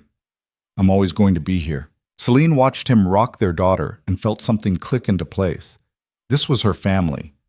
Broken, strange, born from desperation and violence, but hers. and she would fight anyone who tried to take it away. The first night in the hospital was chaos. Grace wouldn't stop crying. She was hungry, angry, confused about being outside the womb. Celine tried to feed her, fumbled through it with the nurse's help, finally got her latched. Grace's tiny mouth working was the strangest, most surreal sensation. Like her body wasn't her own anymore. Like she was just a resource for this small, demanding person. Mateo watched, fascinated and horrified. Does it hurt? A little, but it's fine. You're sure? I just pushed a human out of my body. This is nothing. He looked at her like she'd performed a miracle. Maybe she had. When Grace finally settled, Mateo held her while Celine slept. She woke up a few hours later to find him still in the chair beside her bed, Grace sleeping on his chest, his hand cupped protectively around her tiny body. You should sleep, Celine said. I don't want to miss anything. She's going to sleep a lot at first. I know, but what if she needs something? What if she wakes up and I'm not here? Mateo. He looked at her. His eyes were red-rimmed, exhausted. I can't stop looking at her. Every time I close my eyes, I'm afraid I'll open them and she'll be gone. Like this is all a dream. It's not a dream. How do you know? Because I can feel it. Every ache, every sore muscle, every moment of this is real. He stood carefully, brought Grace to the bed, laid her in Celine's arms. The three of them squeezed into the narrow hospital bed, Grace between them, and Mateo finally closed his eyes. Thank you, he whispered. For what? For her, for staying, for giving me something worth dying for. You're not going to die. Eventually. Not for a long time. Promise? No, but I hope. He fell asleep with his hand on Grace's back, feeling her breathe. Celine stayed awake a little longer, looking at her family, trying to understand how she'd gotten here. From that warehouse to this hospital room. From prisoner to partner. From hating Matteo Viscari to something that felt dangerously close to the opposite. She thought about the contract in his desk drawer, about the year they'd agreed to, about the money and the freedom and the exit she'd been promised. None of it mattered anymore. She wasn't staying because she had to. She was staying because she wanted to. Because this strange, broken man had given her something she didn't know she needed. A family. A home. A reason to stop running. Grace made a small sound. Celine adjusted her, felt her settle. Outside, Chicago kept moving, the city that had trapped them both and somehow set them free. Celine closed her eyes and let herself fall into sleep with her husband's hand on her hip and her daughter's heartbeat against her chest, and the future, uncertain, terrifying, impossible, stretching out before them like a dare. They brought Grace home on a Tuesday morning, the kind of bright October day that made everything look sharp and clean. Celine sat in the back seat with the car seat strapped in beside her, watching Grace sleep through the drive. She was so small, so fragile. The hospital had sent them home with a tiny human and a stack of instructions and the assumption they knew what they were doing. They didn't. Neither of them had a clue. Mateo drove like he was transporting explosives, 10 miles under the speed limit, both hands on the wheel, checking the rearview mirror every 30 seconds to make sure Grace was still breathing. She's fine, Celine said for the 5th time. I know. Then stop looking like we're about to crash. I'm not. He checked the mirror again. Okay, I am, but we have precious cargo. She's a baby, not a nuclear warhead. Same level of responsibility. Despite everything, Celine smiled. This version of Mateo, nervous, careful, completely out of his depth, was almost endearing, almost made her forget he'd killed 11 people with his bare hands less than 3 months ago. Angela and Maria had the house ready when they arrived. Fresh flowers in the foyer, groceries stocked, the nursery perfect, waiting.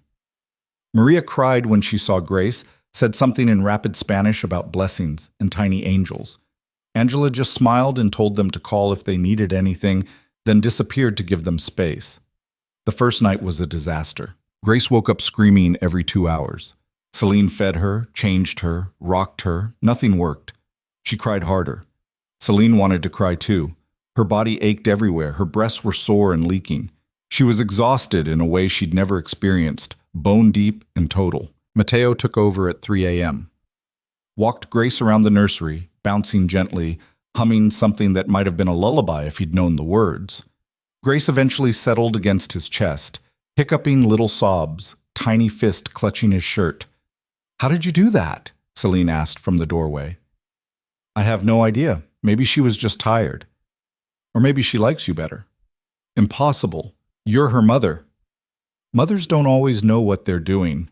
He looked at her over Grace's head. "Neither do fathers. We'll figure it out." They didn't figure it out that night, or the next, or the one after. Grace was colicky, the pediatrician said. Some babies just were. It would pass. Eventually.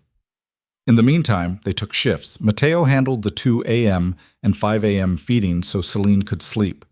Celine took everything in between. They moved through the house like zombies, passing Grace back and forth, comparing notes on diaper output and feeding times like doctors discussing a complicated case. "She hates me," Celine said one morning after a particularly brutal night. "She doesn't hate you. She's 3 weeks old. She doesn't hate anyone. She screams every time I hold her. She screams regardless of who's holding her. That's her personality right now." Mateo poured coffee, handed her a cup. "You're doing fine. I'm terrible at this." "You're exhausted. There's a difference." Celine took the coffee, burned her tongue, didn't care. "What if I'm always terrible at it?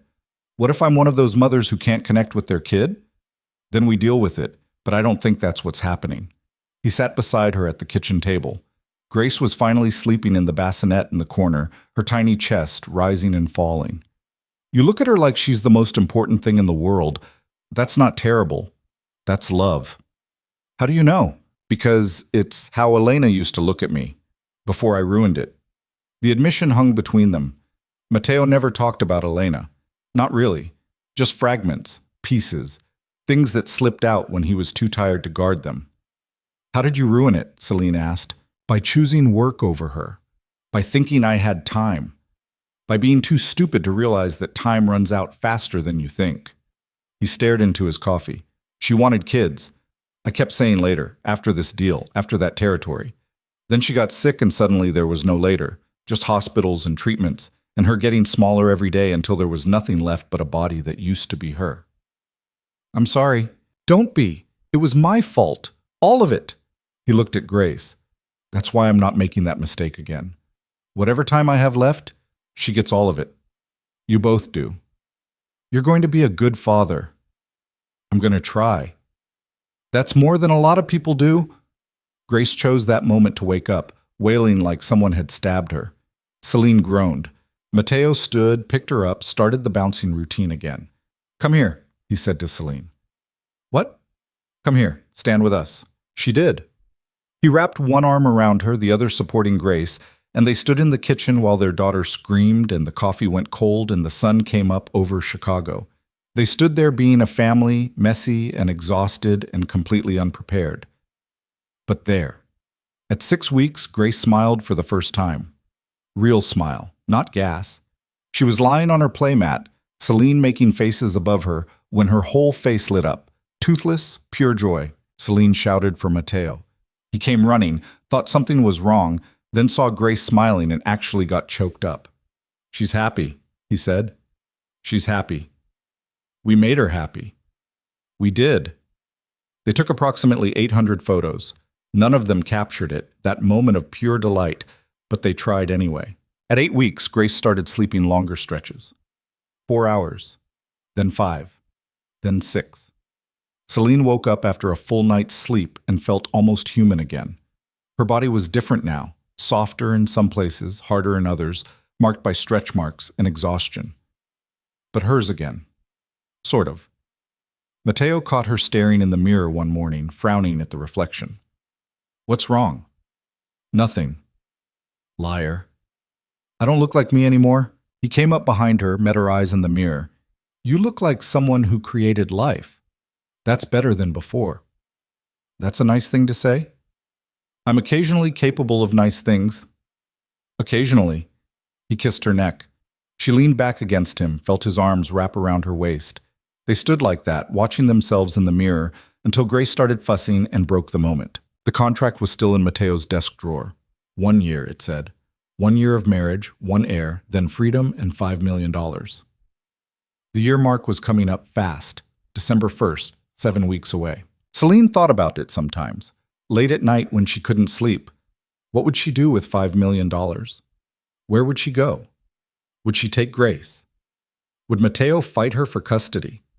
The contract didn't specify, which seemed like a dangerous oversight for a man who made his living on exact terms and ironclad agreements.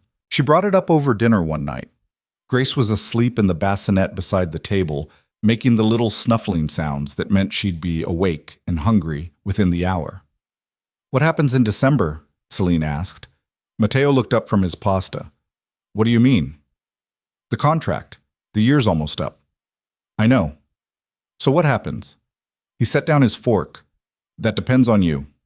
"On me? The contract says you're free to leave. You get full custody if you want it, the money, everything we agreed to. It's your choice." "And if I stay?" "Then you stay." "That's it? No conditions? No new contract?" "No new contract. If you stay, it's because you want to, not because you're obligated." He paused. "I won't hold you here, Celine. I never should have in the first place. You gave me a choice. A terrible choice. Your father's life or your freedom. That's not a real choice. It was the only choice I had. I know, and I'm sorry for that. But you fulfilled your end of the bargain. Grace is here. She's healthy. You've given me more than I had any right to ask for. If you want to walk away, I won't stop you." Celine studied him. The silver hair was grayer now, more pronounced at the temples. He looked tired. He always looked tired these days. But there was something else there too, something softer. The edges had worn down, just slightly, enough that she could see the man underneath the monster. "What do you want?" she asked. "I want you to stay. I want to raise Grace together. I want to wake up next to you for however many mornings I have left and pretend I'm someone who deserves it." He met her eyes. "But I want you to choose it, not because of money or obligation or guilt, because you want to be here." "I do want to be here." "Are you sure?" "No, but I'm not sure about anything anymore. All I know is that when I think about leaving, taking Grace and disappearing, it feels wrong, like I'd be running from something real and good just because it started ugly." It did start ugly. Most good things do. Mateo reached across the table, took her hand. His palm was warm, calloused, familiar. "Then stay, as long as you want, as long as you can stand me." "That might not be very long. I'll take what I can get." Grace woke up crying. Celine stood to get her, but Mateo was faster. He picked her up, held her against his shoulder, bounced gently until she settled. He was good at this now. Natural. Like he'd been doing it his whole life instead of just 2 months. Celine watched them together and felt something fierce and protective rise in her chest. This was hers. They were hers. And she wasn't going anywhere. At 3 months, Grace discovered her hands. She'd stare at them for hours, fascinated, like she couldn't believe they belonged to her. She grabbed everything, hair, shirts, fingers, with surprising strength for someone so small. Mateo's father came to visit. Not his father, Celine's father. Mateo had been paying for his care, his therapy, his rent in a small apartment downtown. He was clean now, sober, fragile but present. He cried when he held Grace. "She's beautiful," he said, "just like you were." "Thanks, Dad. I'm sorry for everything, for being weak, for failing you, for—" "Dad, stop. You're here now. That's what matters." They sat in the living room, Grace sleeping in her grandfather's arms, Mateo watching from the doorway like he was ready to intervene if things went wrong. But they didn't. Her father held Grace, told stories about when Celine was little, apologized 17 more times. Celine let him. He needed it. Maybe she did too. When he left, Mateo walked him out. Celine watched through the window as they talked on the driveway. Couldn't hear the words, but saw her father nod, saw Mateo's hand on his shoulder, saw something pass between them. Understanding, maybe. Or just two men trying to be better than they were. "What did you say to him?" she asked when Mateo came back inside. "That if he ever hurts you again, I'll kill him." That's comforting. He needed to know. And what did he say? That he'd let me. Mateo sat beside her on the couch.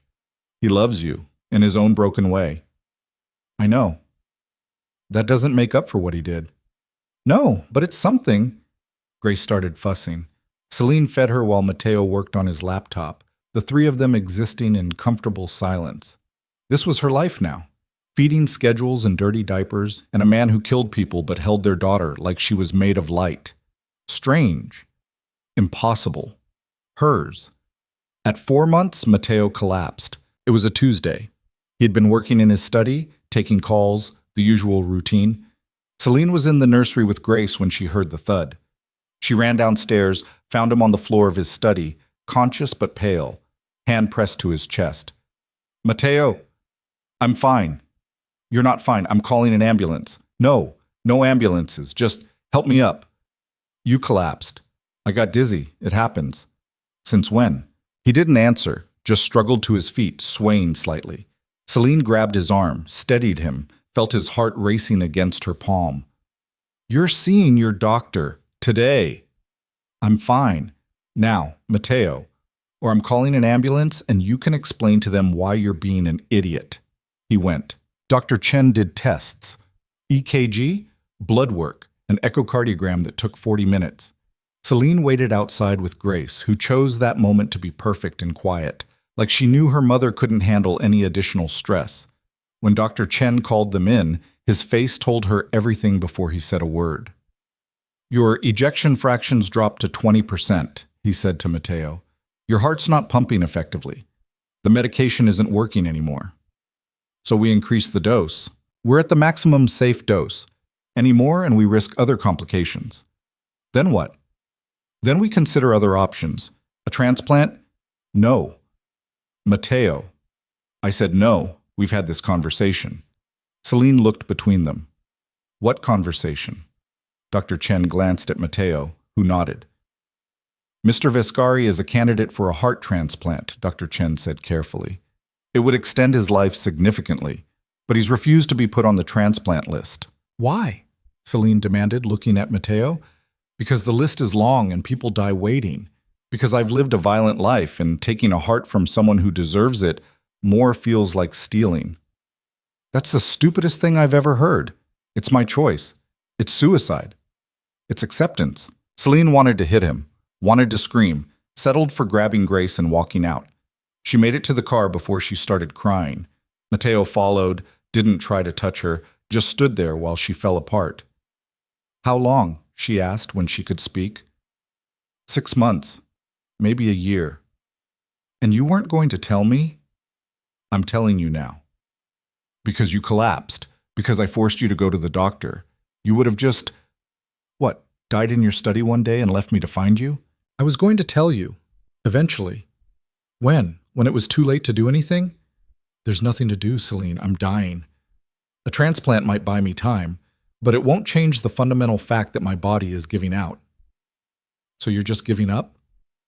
"I'm being realistic." "You're being a coward." That got his attention.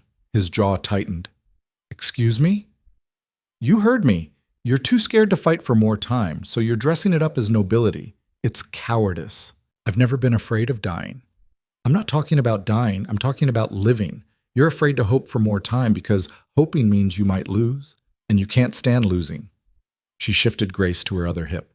"Well, guess what? You don't get to make that choice alone anymore. You have a daughter who needs her father. You have a—" She stopped. "You have me, and I'm not ready to let you go. Celine, get on the list. Fight. Do whatever it takes. Because if you give up now, if you just let yourself die when there's even a chance—" Her voice cracked. "I'll never forgive you." Mateo looked at her for a long moment, then at Grace, sleeping against Celine's chest, oblivious to the conversation that was deciding her future. "Okay," he said quietly. "Okay? I'll get on the list. I'll fight, but I can't promise—" "I'm not asking for promises. I'm asking you to try." He pulled them both into his arms, careful of Grace, his face buried in Celine's hair. "I'll try." They stood in the hospital parking lot, holding each other like they could stop time if they just held on tight enough. They couldn't. Time kept moving. But they had this moment. They had each other. For now, that was enough. Dr. Chen put Mateo on the transplant list the next day. He was high priority because of his condition, but that didn't mean anything. Hearts didn't appear on demand. People waited years. People died waiting. Mateo didn't tell her how scared he was, but she saw it anyway. In the way he held Grace a little longer each morning, in the way he watched Celine like he was memorizing her face, in the way he started writing letters, one for Grace's first birthday, her 5th, her 10th, her wedding day, just in case. She found him writing them one night, sitting at his desk with a stack of envelopes. What are those? He didn't try to hide them. Insurance. Against what? Against me not being here. He set down his pen. If I die before she grows up, I want her to know I loved her. I want her to have something. Celine took one of the envelopes. It said, for Grace's 16th birthday, in his precise handwriting. You're going to be here for her 16th birthday. Maybe. Definitely. You don't know that. Neither do you. She set down the envelope. Stop planning your death and start fighting for your life. I am fighting. Then fight harder. How? I don't know, but there has to be something. She pulled him up from the desk, led him to their bedroom. Grace was asleep in her crib in the corner, the monitor glowing softly. Look at her. Look at what you're fighting for. He did. Stood over Grace's crib, watching her sleep, his hand resting on the rail. She's going to ask about me someday, he said. What I did. Who I was. What am I supposed to tell her? The truth. That you were complicated. That you made mistakes. That you loved her more than anything. That's not enough. It's all any of us have. Grace stirred, made a small sound. Matteo reached down, gently touched her cheek. She settled immediately. I don't want to leave her, he said, so quietly Celine almost didn't hear it. Then don't. It's not that simple. Yes, it is. You survive. You fight. You live long enough to walk her down the aisle and meet your grandchildren and be the father she deserves. And if I can't, then we deal with it. Together. But you don't get to give up before the fight's even started. He turned, pulled her close, kissed her hard, desperate, like he was trying to prove he was still alive. She kissed him back, poured everything she couldn't say into it, fear and love and anger and hope all tangled together. When they pulled apart, both breathing hard, he pressed his forehead to hers. I love you, he said. I know. No. I need you to really hear it. I love you. Not because of the contract, not because of Grace, but because you walked into my life and refused to be broken. Because you're brave and sharp, and you make me want to be better.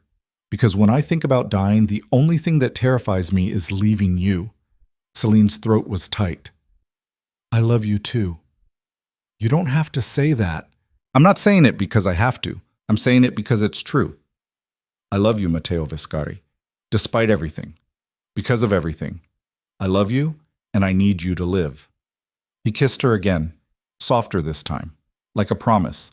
They made love that night, slow and careful, Grace sleeping 10 feet away, both of them hyper-aware that this might not last forever. That time was a gift they couldn't control. That love was always borrowed, always temporary, always worth fighting for anyway. Afterward, they lay tangled together, Matteo's hand on her hip, her head on his chest, listening to his heartbeat. Irregular, weak, but there. December 1st is next week, he said. I know. The contract, I don't care about the contract. You should. $5 million. I don't want your money. I want you. You can have both. I just want you. She lifted her head, looked at him. I'm staying. Not because I'm obligated, not because I'm scared to leave, but because this is my home. You're my home. And I'm not going anywhere. Even if I die? Even then. Grace deserves to know her father for however long we have, and I deserve to love you for as long as you'll let me. That could be a very short time. Then we'll make it count. He pulled her closer, buried his face in her hair. She felt him shake, realized he was crying. Silent tears that he'd probably deny if she called him on it. So she didn't. Just held him while he fell apart, while he let himself be vulnerable, while he admitted without words that he was terrified and didn't want to die and needed her more than he'd ever needed anyone. Grace woke up crying. Celine started to get up, but Matteo stopped her. I've got her. He climbed out of bed, picked up Grace, held her against his chest, walked her around the room, bouncing gently, humming that tuneless lullaby. Celine watched them in the dim light from the hallway. Father and daughter. Her family. The things she'd never asked for and couldn't imagine living without. December 1st came. Matteo had papers drawn up. Official dissolution of the contract. Transfer of funds. Everything she'd been promised. He set them on the kitchen table over breakfast. Sign these and the money's yours. No strings. No conditions. Celine looked at the papers. Didn't touch them. What if I don't want the money? It's yours regardless. I didn't earn it. You gave me a daughter. You gave me a year I didn't deserve. You earned it. She picked up the papers. Read through them. The contract was void. She was free. $5 million would hit her account within 3 business days. The house was hers if she wanted it. Grace's custody was joint unless Matteo died, then sole. She set down the papers. I'm not signing these. Celine, I'm not signing them because I don't want out. I want in, all the way in. Not as your contracted wife, but as your actual wife, your partner, your... She stopped. I want to do this right. Real marriage, real partnership, for however long we have. Matteo stared at her. You're insane. Probably. You could walk away right now with $5 million in full custody. I don't want to walk away. Why not? Because I love you, you idiot. Because Grace deserves both her parents. Because I'm tired of pretending this is temporary when we both know it stopped being temporary months ago. He stood, crossed to her, pulled her up and kissed her hard enough to bruise. You're sure? He asked against her mouth. I've never been sure of anything. That's comforting. I'm also never leaving. How's that for comfort? Better? He kissed her again. Grace started crying from her high chair. They broke apart, both laughing. Matteo got Grace, wiped her face, handed her to Celine. So we're doing this? He asked. Real marriage, no contract? Real marriage, no contract. Just us figuring it out as we go. What if I die? Then I'll be sad. But I'll have had this. We'll have had this. And Grace will know her father loved her enough to fight. I'm not going to win this fight. You don't know that. I'm realistic. Be optimistic for once. Just this once. Believe that maybe things will work out. He looked at her. At Grace. At the life they'd built from nothing. Okay, I'll try. That's all I'm asking. They tore up the contract together, fed it through the shredder in his study, watched the paper turn to confetti. It felt symbolic, final, like closing a door on who they'd been and opening one on who they were becoming. That night, Matteo's phone rang at 2 a.m. He answered it, said 3 words, I'll be there, and hung up. What's wrong? Celine asked, already awake. They found a heart. The world stopped, then started again too fast. Celine sat up, heart pounding, Grace asleep in her crib, and Matteo already getting dressed in the dark. A heart? She repeated. Yes, they need me at the hospital within 2 hours. The donor's in Cleveland. They're flying it in. Her hands were shaking. Is it a match? They wouldn't call if it wasn't. He pulled on a shirt, fumbled with the buttons. His hands were shaking too. I need to go. Now. I'm coming with you. You should stay. Grace? Angela can watch Grace. I'm coming. He didn't argue. They moved fast, quiet, trying not to wake the baby.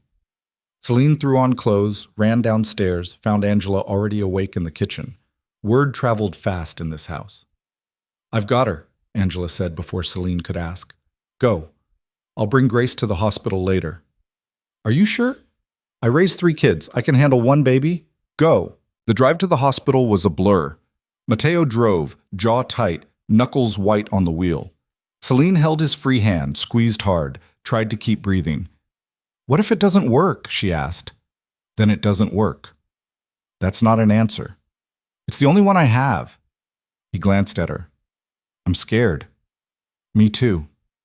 If something goes wrong, nothing's going to go wrong. But if it does, then I'll be devastated and angry, and I'll spend the rest of my life wishing I had more time with you. But right now, in this moment, you're here, so stop planning your funeral and focus on surviving. You're bossy. You're stalling. He almost smiled.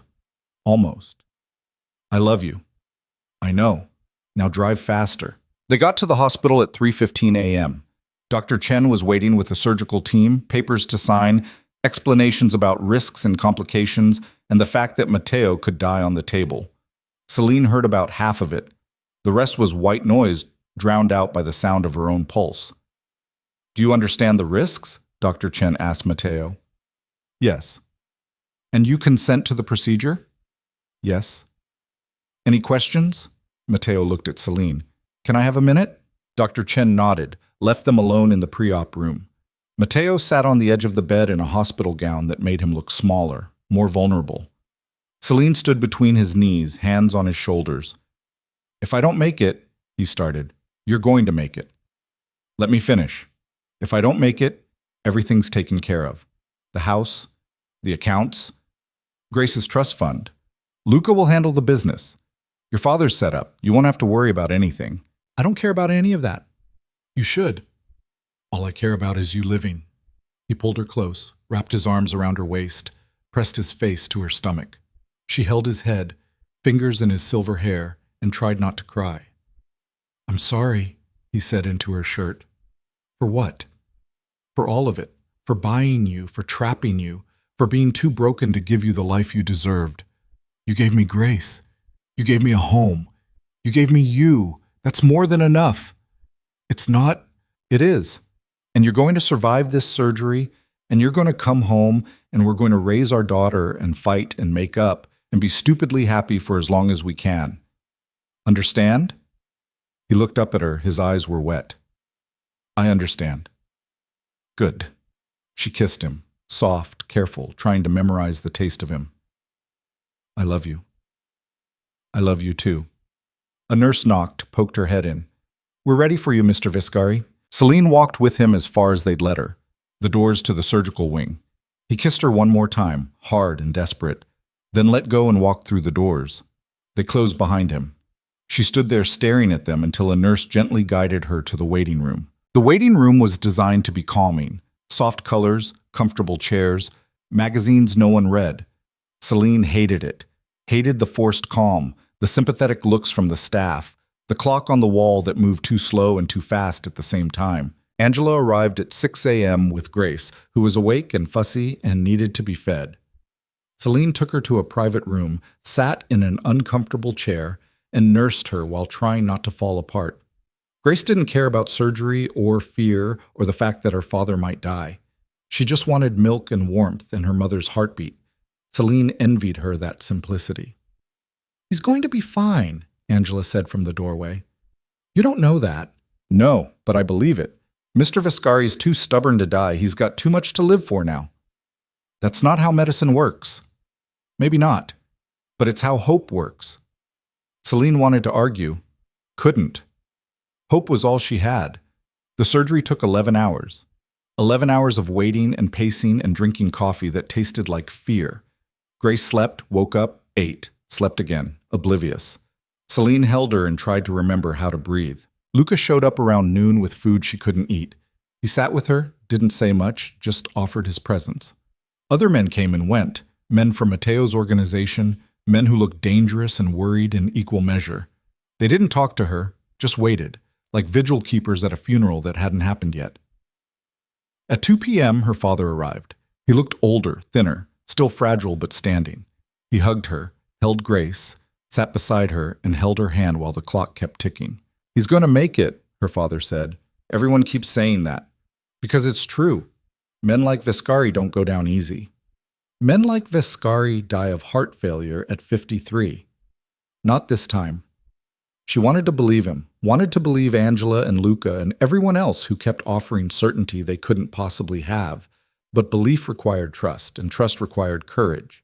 And she was running low on both. At 4:30 p.m., Dr. Chen appeared in the waiting room doorway. His scrubs were clean, his face tired but not devastated. Celine stood so fast she nearly dropped Grace. How is he? The surgery went well, the new heart's functioning properly. He's stable. The room tilted. She sat down hard. He's alive? He's alive. He's in recovery now. It'll be a few hours before he wakes up, but everything looks good. Celine started crying. Couldn't stop. Relief and terror and exhaustion all pouring out at once. Her father took Grace. Angela wrapped an arm around her shoulders. Luca looked away, swiping at his own eyes. Can I see him? Celine asked when she could speak. Not yet, but soon. Let him stabilize first. The next 24 hours are critical. We're watching for rejection, infection, complications, but right now he's doing well. Better than expected, actually. Thank you. Celine stood, wiped her face. Thank you for saving him. I didn't save him. The donor did, and you did, by making him fight. Dr. Chen smiled. He's lucky to have you. I'm lucky to have him. She saw Matteo at 7 p.m. He was in ICU, intubated, monitors everywhere, but alive. His chest rose and fell with mechanical precision. Someone else's heart was beating inside him, keeping him alive, giving him time. She sat beside his bed, took his hand, held on. You did it, she whispered. You survived. You stubborn, impossible man. You survived. He didn't respond, couldn't, but his fingers twitched in hers, just barely, like he knew she was there. She stayed until the nurses made her leave. Went home, fed Grace, put her to bed, then collapsed in her own bed, still wearing her clothes. Angela checked on her twice. Celine waved her off. She needed to be alone, needed to process the fact that Matteo was alive, that they'd won this round, that maybe, just maybe, they'd get their time after all. She woke up at 3 a.m. to her phone ringing. Hospital calling. Her heart stopped. Mrs. Vescari? He's awake. He's asking for you. She was in the car in 5 minutes. Made the drive in 10. Ran through the hospital to ICU, where a nurse led her to his room. Matteo was sitting up slightly, the tube removed, oxygen cannula in his nose. He looked terrible, pale, exhausted, pain etched into every line of his face, but alive, awake, here. Hi, she said. Hi. She crossed to the bed, took his hand, kissed his forehead. You scared the hell out of me. Sorry. Don't apologize. Just don't die. I'll try. His voice was rough, barely there. Grace? She's fine, home with Angela, probably sleeping. Good. How do you feel? Like someone cracked open my chest and replaced my heart. That's because someone did. Smart ass. He squeezed her hand weakly. I love you. I love you too. She sat on the edge of the bed, careful not to jostle him. You did it. You survived. We survived. Couldn't have done it without you. That's true. I'm very supportive. He almost laughed. Almost. What happens now? Now you heal. You get strong. You come home. And we figure out the rest together.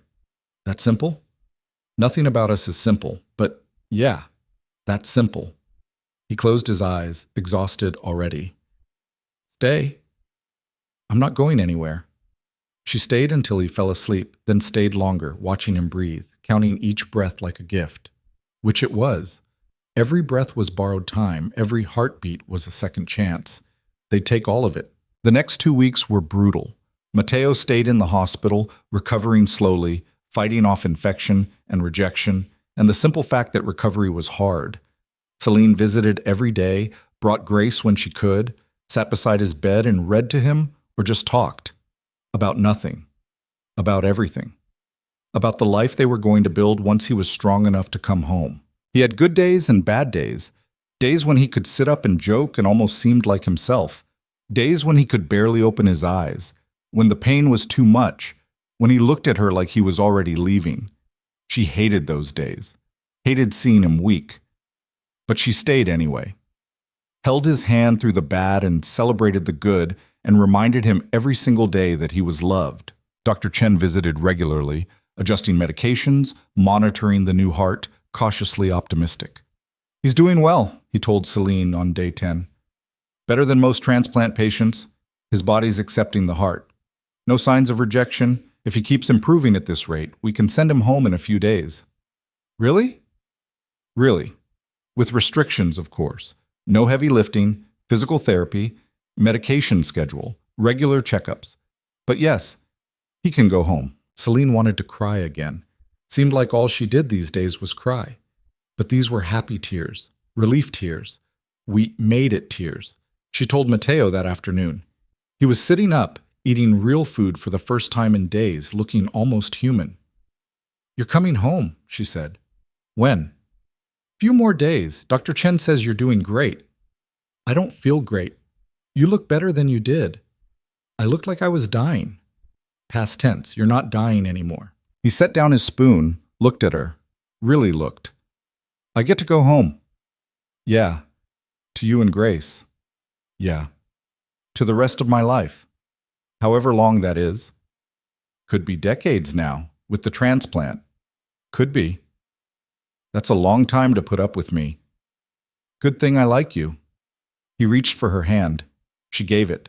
He pulled her close, kissed her, soft and careful. Thank you. For what? For making me fight, for staying, for loving me, even though I didn't deserve it.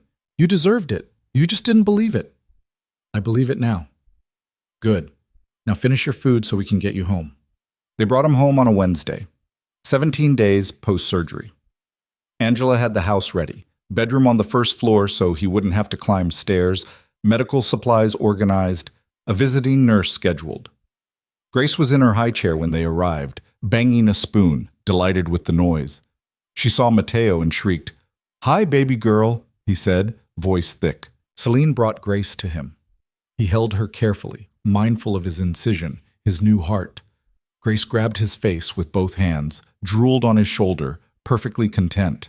Mateo closed his eyes, breathing her in. I missed you, he whispered to Grace. Then to Celine, I missed both of you. We missed you too. The first few weeks were hard. Mateo was weak, frustrated by his limitations, angry at his body for betraying him. He couldn't lift Grace, couldn't go upstairs without getting winded, couldn't do half the things he used to do without thinking. Celine watched him struggle and wished she could fix it. But recovery didn't work that way. It was slow, incremental, maddening. Physical therapy helped. 3 times a week, a therapist named Marcus came to the house and put Mateo through exercises that left him exhausted and swearing. But he got stronger, slowly. Week by week, he could do more. Walk farther, stand longer, hold Grace without his arms shaking. At 6 weeks post-surgery, Dr. Chen cleared him to climb stairs. Mateo made it to the second floor and cried. Celine found him sitting on the landing, shoulders shaking, face in his hands. What's wrong? Nothing. Everything. I climbed stairs, that's all, just stairs, and it felt like winning. She sat beside him, pulled him close. It is winning. Every day you're here is winning. I thought I'd never see this again, the nursery, our bedroom, all of it.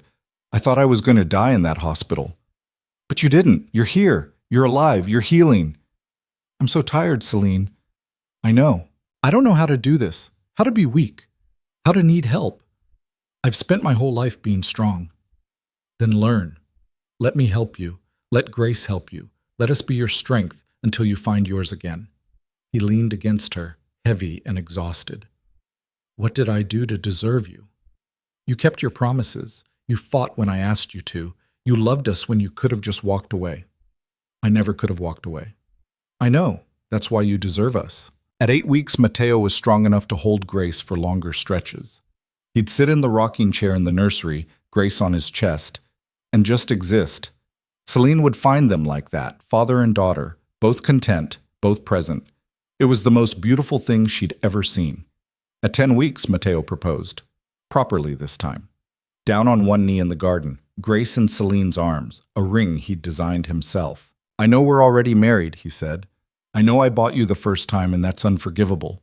But I want to do this right. I want to choose you, and I want you to choose me. Not because of a contract or obligation or anything else, just because you want to. Celine looked at the ring, simple band, single diamond, inscription inside. My heart is yours. Is that a medical pun? She asked. Little bit. That's terrible. But do you like it? I love it, and I love you. And yes, I'll marry you. Again. Properly this time. He slid the ring on her finger, stood, kissed her. Grace protested being squished between them. They laughed, pulled apart, both of them crying and smiling and so stupidly happy it hurt. They remarried in the spring. Small ceremony in the garden. Just family. Angela, Maria, Luca, Celine's father, a handful of Mateo's people who'd become more than employees over the years. Grace was there, of course, in a white dress, carried by Celine's father down the aisle they'd made between the flower beds. The judge, a different one this time, one who smiled and meant it, asked the usual questions. Do you take this man? Do you take this woman? But when Mateo said, I do, it sounded different. Like a promise he'd die to keep. Like a vow that meant something beyond paperwork and legality. When Celine said, I do, she meant it with every cell in her body. This wasn't obligation. This was choice. This was love. This was the life she'd built from the ashes of the one she'd lost. They kissed. Everyone applauded. Grace started crying because she was hungry. It was perfect and messy and exactly what they needed. At the reception, just dinner in the house, nothing fancy, Mateo stood and made a toast. I'm not good at speeches, he started. Everyone laughed. But I want to say something. A year and a half ago, I did something unforgivable. I bought a woman because I was dying and desperate and too broken to do it any other way. I told myself it was business, that it was necessary, that it was the only option. He looked at Celine. I was wrong. What I did was cruel and selfish and inexcusable. But Celine, his voice caught. Celine chose to stay anyway. Not because she had to, not because I forced her, but because she saw something in me worth saving. And she fought for it. She fought for us, for Grace, for this family we built from nothing. He raised his glass. I'm not a good man. I never have been. I've done terrible things, hurt people, destroyed lives. But standing here today with my daughter in my arms and my wife beside me, I'm going to try. I'm going to spend every day I have left trying to be worthy of them. And if I fail, when I fail, I know they'll be here to remind me what matters. Everyone drank. Celine stood, kissed him, whispered in his ear, You're already worthy. You just needed to believe it. Months passed. Then a year. Then 2. Mateo stayed healthy. The heart kept beating. He had checkups every month, then every 3 months, then every 6. Dr. Chen was cautiously optimistic, then fully optimistic, then downright excited. You're a success story, he told Mateo. Your body accepted the transplant better than anyone expected. You could have decades. Decades. The word felt impossible, but Mateo was living it, growing stronger, gaining weight, color returning to his face. The silver hair stayed silver, but everything else came back.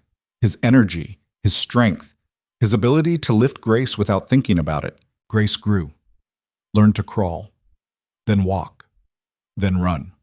She was fearless, curious, loud. She had Mateo's eyes and Celine's stubbornness and a laugh that filled the whole house. She called Mateo Papa and Celine Mama and Angela Gigi because she couldn't quite manage Angela. She didn't know about the contract, didn't know about the warehouse or the violence or the way her parents' love story had started. She just knew she was loved, completely, unconditionally, by everyone around her. Mateo changed too, slowly. He didn't leave the business entirely, that would have been impossible, dangerous even, but he stepped back, let Luca handle more, delegated, spent more time at home. He taught Grace to swim in their pool, read to her every night, built her a playhouse in the garden that was nicer than most people's actual houses. He was there for her first birthday, her second, her third. Every milestone he'd feared he'd miss, he was there for. And every time Celine saw him tear up, saw him realize he'd been given a gift he'd never expected. Time. Years. A life beyond survival. Celine went back to work part-time when Grace turned 2. The museum welcomed her back with open arms, offered her flexible hours, let her curate from home when she needed to. It felt good to use her brain again, to think about art and history and beauty, instead of just feeding schedules and doctor's appointments. She loved being a mother, but she loved being herself too. And Mateo encouraged it, took Grace on daddy-daughter days, learned to braid her hair, figured out how to cook mac and cheese without burning it. They fought sometimes, about stupid things, about serious things, about how to raise Grace and whether they should move to a safer neighborhood, and what to do about Mateo's father in Naples, who'd suddenly decided he wanted a relationship after 20 years of silence. They fought and made up and learned how to disagree without destroying each other. Because that's what marriage was. Not the fairy tale, not the perfect union, but 2 imperfect people choosing each other every day, even when it was hard. Her father stayed sober, went to meetings, visited every Sunday. He was good with Grace, patient and kind in a way he'd never been with Celine. It hurt a little, but she let it go. People changed, people grew. Holding on to old pain just poisoned the present. On Grace's 5th birthday, Matteo read her one of the letters, the one he'd written for her 5th birthday, back when he thought he'd be dead. Celine found him in Grace's room that night, the letter in his hands, crying silently. "I was so sure I'd be gone," he said. "So sure she'd grow up without me." "But you're not. You're here." "I'm here." He looked at the stack of other letters. "I don't know what to do with these now. Keep them. Give them to her when she's older. Let her see how much you loved her even when you thought you'd lose everything. She won't understand. Someday she will. Someday she'll have her own struggles and fears, and she'll read these and know her father never gave up, even when giving up would have been easier." He pulled her close. "How did you get so wise?" "I married a man who taught me about fighting for what matters. That man was an idiot. That man saved my life. You saved mine first." They stood in Grace's room, holding each other, the letters spread on the bed, the sound of their daughter breathing in sleep. This was their life now. Ordinary, beautiful, hard-won. Years passed. Grace started school, made friends, lost her first tooth, learned to read. Matteo was there for all of it. He coached her soccer team despite knowing nothing about soccer, helped with homework even though the new math made no sense, showed up to every parent-teacher conference, every school play, every moment that mattered. He changed his business too, slowly shifted away from the violent parts, invested in legitimate companies, real estate, technology, things that wouldn't get him killed or arrested. Luca thought he was going soft. Maybe he was, but soft didn't seem so bad when it meant staying alive for his daughter. Celine watched him become the man she'd always suspected existed under the monster. Patient, kind, funny in his own dry way, still capable of violence that never fully left him, but choosing not to reach for it first, choosing words over weapons, negotiation over intimidation. He'd never be a saint, but he didn't have to be. He just had to be here. And he was. On their 5th anniversary, the real one, not the contract one, they went out to dinner alone. Grace stayed with Angela. They ate at the restaurant where they'd had their first real date, back when Celine was pregnant and everything was uncertain. The owner remembered them, gave them the same table, same wine. It felt like coming full circle. "Do you ever regret it?" Matteo asked over dessert. "Regret what?" "Staying. Choosing this life. You could have walked away with the money and started over." Celine thought about it, really thought. "No, I don't regret it." "Even the bad parts?" "Even those. The bad parts made the good parts possible. If you hadn't bought me, if I hadn't stayed, if we hadn't fought through everything, we wouldn't be here. Grace wouldn't exist. This wouldn't exist. But you gave up your freedom. I chose you. That's not the same as giving up my freedom. That's using my freedom to build something better than I could have had alone." "You're sure?" "I'm sure." She reached across the table, took his hand. "Are you? Do you regret forcing me into this?" "Every day. And not at all. Both at the same time." "That's confusing. I'm a confusing man." He smiled. "But I'm your confusing man. For better or worse?" "Definitely worse. Definitely." They laughed, finished their wine, went home to their daughter and their life and the impossible thing they'd built from a transaction that should have destroyed them both.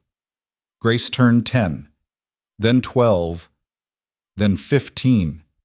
She was smart, sharp, more interested in art than violence. She wanted to be a curator like her mother. Matteo tried not to show how relieved that made him, that she'd chosen beauty over brutality, that she'd taken the best parts of both her parents and left the worst behind. She asked questions as she got older, about how they met, about their age difference, about why some of her friends' parents looked at Matteo with fear. Celine and Matteo told her the truth. Not all of it, not the violence, but enough, that they'd met during a difficult time, that their relationship had started as an arrangement, that they'd chosen each other despite everything. Grace processed it the way teenagers process everything, with drama and questions and eventually acceptance. "So you basically sold Mom?" she asked Matteo one night. "Yes." "That's messed up." "I know." "But she stayed anyway?" "She did." Why? Celine answered. Because people are complicated. Because love doesn't always start the way it's supposed to. Because your father and I both needed saving, and somehow we saved each other. Grace thought about it. That's still messed up. It is, Mateo agreed. And I'm sorry for it, every day. But I'm not sorry it led to you. That's manipulative. Also true. Grace rolled her eyes. But she hugged him anyway. Because despite everything, she loved her father. And he loved her. And love covered a multitude of sins.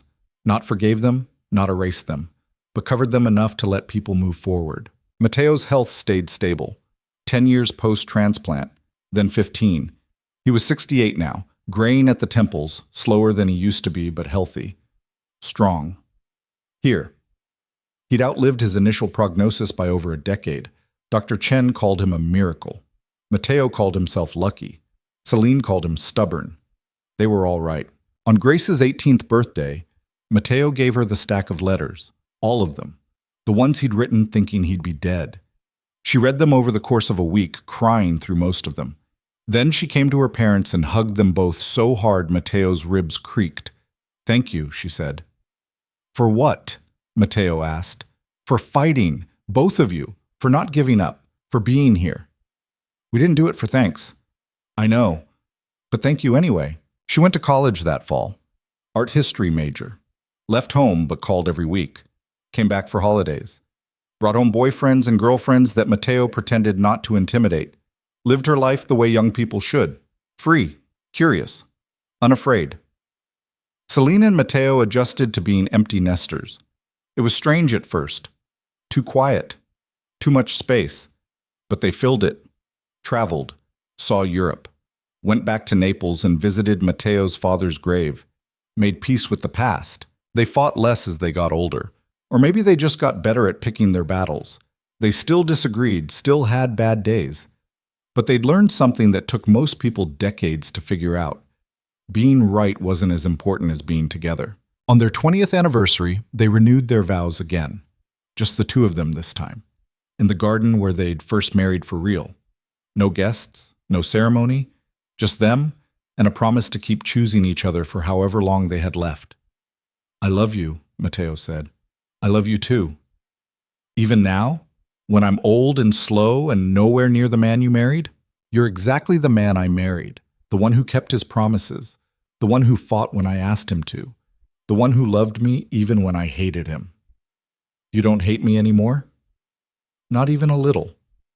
Good, because I'm not sure my heart could take it. Your heart's fine. Dr. Chen said so. Still, don't test it." They kissed. Old married couple kiss, comfortable, easy. 20 years of history in a single gesture. Life kept happening. Grace graduated college, got a job at a museum in New York, met someone, got engaged. Celine cried through the whole engagement party. Mateo pretended he didn't, but fooled no one. The wedding was beautiful. Grace wore white. Her fiancé wore ivory. Mateo walked Grace down the aisle and managed not to cry until the vows. Then he completely lost it. Celine handed him tissues, Angela took pictures. It was perfect and messy, and exactly what weddings should be. At the reception, Grace asked Mateo to dance. They swayed on the dance floor, father and daughter, and Grace said, "Thank you for being here. I wouldn't miss this for the world. No, I mean, thank you for being here, for fighting, for surviving, for not giving up when it would have been easier. Your mother wouldn't let me give up. Good. Because I needed you. I still need you. I'm not going anywhere, baby girl. Promise? Promise. I've still got years in me. Good. Because I'm going to need you here for grandkids." Mateo pulled back, looked at her. "Grandkids? Someday. Not today, but someday. So don't die yet." "I'll do my best." They finished the dance. Mateo came back to the table where Celine was waiting. "She wants grandkids," he said. "I know. I'm going to be a grandfather. Probably. That's insane. That's life." He sat beside her, took her hand. 25 years ago, I bought you in a warehouse because I was dying and desperate. Now I'm sitting at our daughter's wedding talking about grandchildren. How did we get here? One day at a time. One choice at a time. One fight at a time. Was it worth it? Celine looked at Grace dancing with her wife, at Angela crying happy tears, at Luca trying to teach Celine's father how to dance.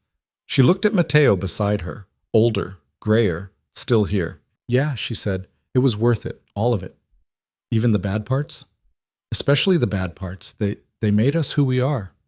Matteo kissed her temple. I love you, Selina Viscari. I love you too, even when you're being sentimental.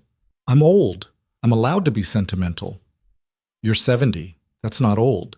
It's older than I thought I'd get. Then every year from here is a gift. Every day with you has been a gift. They stayed at the wedding until late, danced, laughed, watched their daughter start her own life with someone who loved her. It was everything they'd fought for, everything they'd hoped for, everything they'd built from the wreckage of how they'd started. Love doesn't always begin with poetry and roses. Sometimes it starts with desperation and impossible choices. Sometimes it's born from violence and fear and a contract signed in blood. But that doesn't make it less real, less worth fighting for, less capable of saving the people brave enough to believe in it. Matteo and Celine learned that the hard way. They learned that love isn't about how you start. It's about what you choose every day after. It's about fighting when fighting seems impossible. It's about staying when leaving would be easier. It's about seeing someone at their worst and loving them anyway, not despite their darkness, but because their darkness helped you understand your own. They learned that being bought doesn't mean staying bought, that contracts can be torn up, that cages can become homes if you choose to make them so. They learned that time is always borrowed, hearts can be replaced, and love, real love, the kind that survives everything, is built on promises kept and battles fought and choosing each other when all logic says you shouldn't. They learned that monsters can become men, that captives can become partners, that impossible beginnings can lead to beautiful endings if you're willing to fight for them. Years later, when Matteo was 80 and Selena was 53, when Grace had 2 kids and a career that made her mother proud, when the empire had been legitimized and the violence was mostly history, Matteo died quietly in his sleep. His heart, that borrowed heart that had given him decades he'd never expected, simply stopped.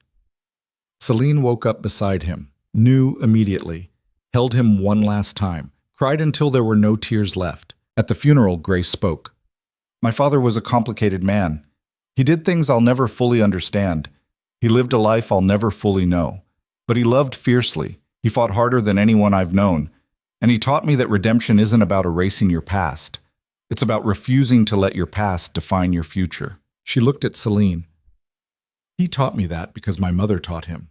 She saw something in him worth saving, and she fought for it. She chose him every day, even when it was hard, especially when it was hard. That's love, not the fairy tale kind, the real kind, the kind that survives everything. Celine stood at Matteo's grave after everyone left. The headstone was simple. Matteo Viscari, husband, father, grandfather. He kept his promises. You did it, she said to the stone. You got your decades. You saw Grace grow up. You met your grandchildren. You had everything you fought for. She placed a hand on the stone. Thank you. For fighting. For staying. For loving me when I didn't want to be loved. For giving me grace. For giving me a life I never knew I needed. She stayed until the sun set. Then went home. To the house they'd built together. To the life they'd created from nothing. To the memories that would carry her through however many years she had left. Because that's what love does. It carries you. Even when the person is gone. Even when the heart stops beating. Even when all you have left are memories and promises and the knowledge that you were loved by someone who fought like hell to stay alive long enough to show you. Matteo Viscari was a monster who became a man. Celine Hart was a captive who became a wife. Together they built something impossible, something real, something that proved love isn't about where you start. It's about where you choose to go, and who you choose to take with you. Their story started with a contract signed in fear. It ended with a legacy built on love. And everything in between was messy and complicated and perfectly beautifully human. That's the thing about love. It doesn't have to start right to end up right. It just has to be chosen. Every day. In every moment. Through every fight and fear and impossible circumstance. You choose it. You fight for it. You protect it. And if you're lucky, if you're very, very lucky, it saves you right back.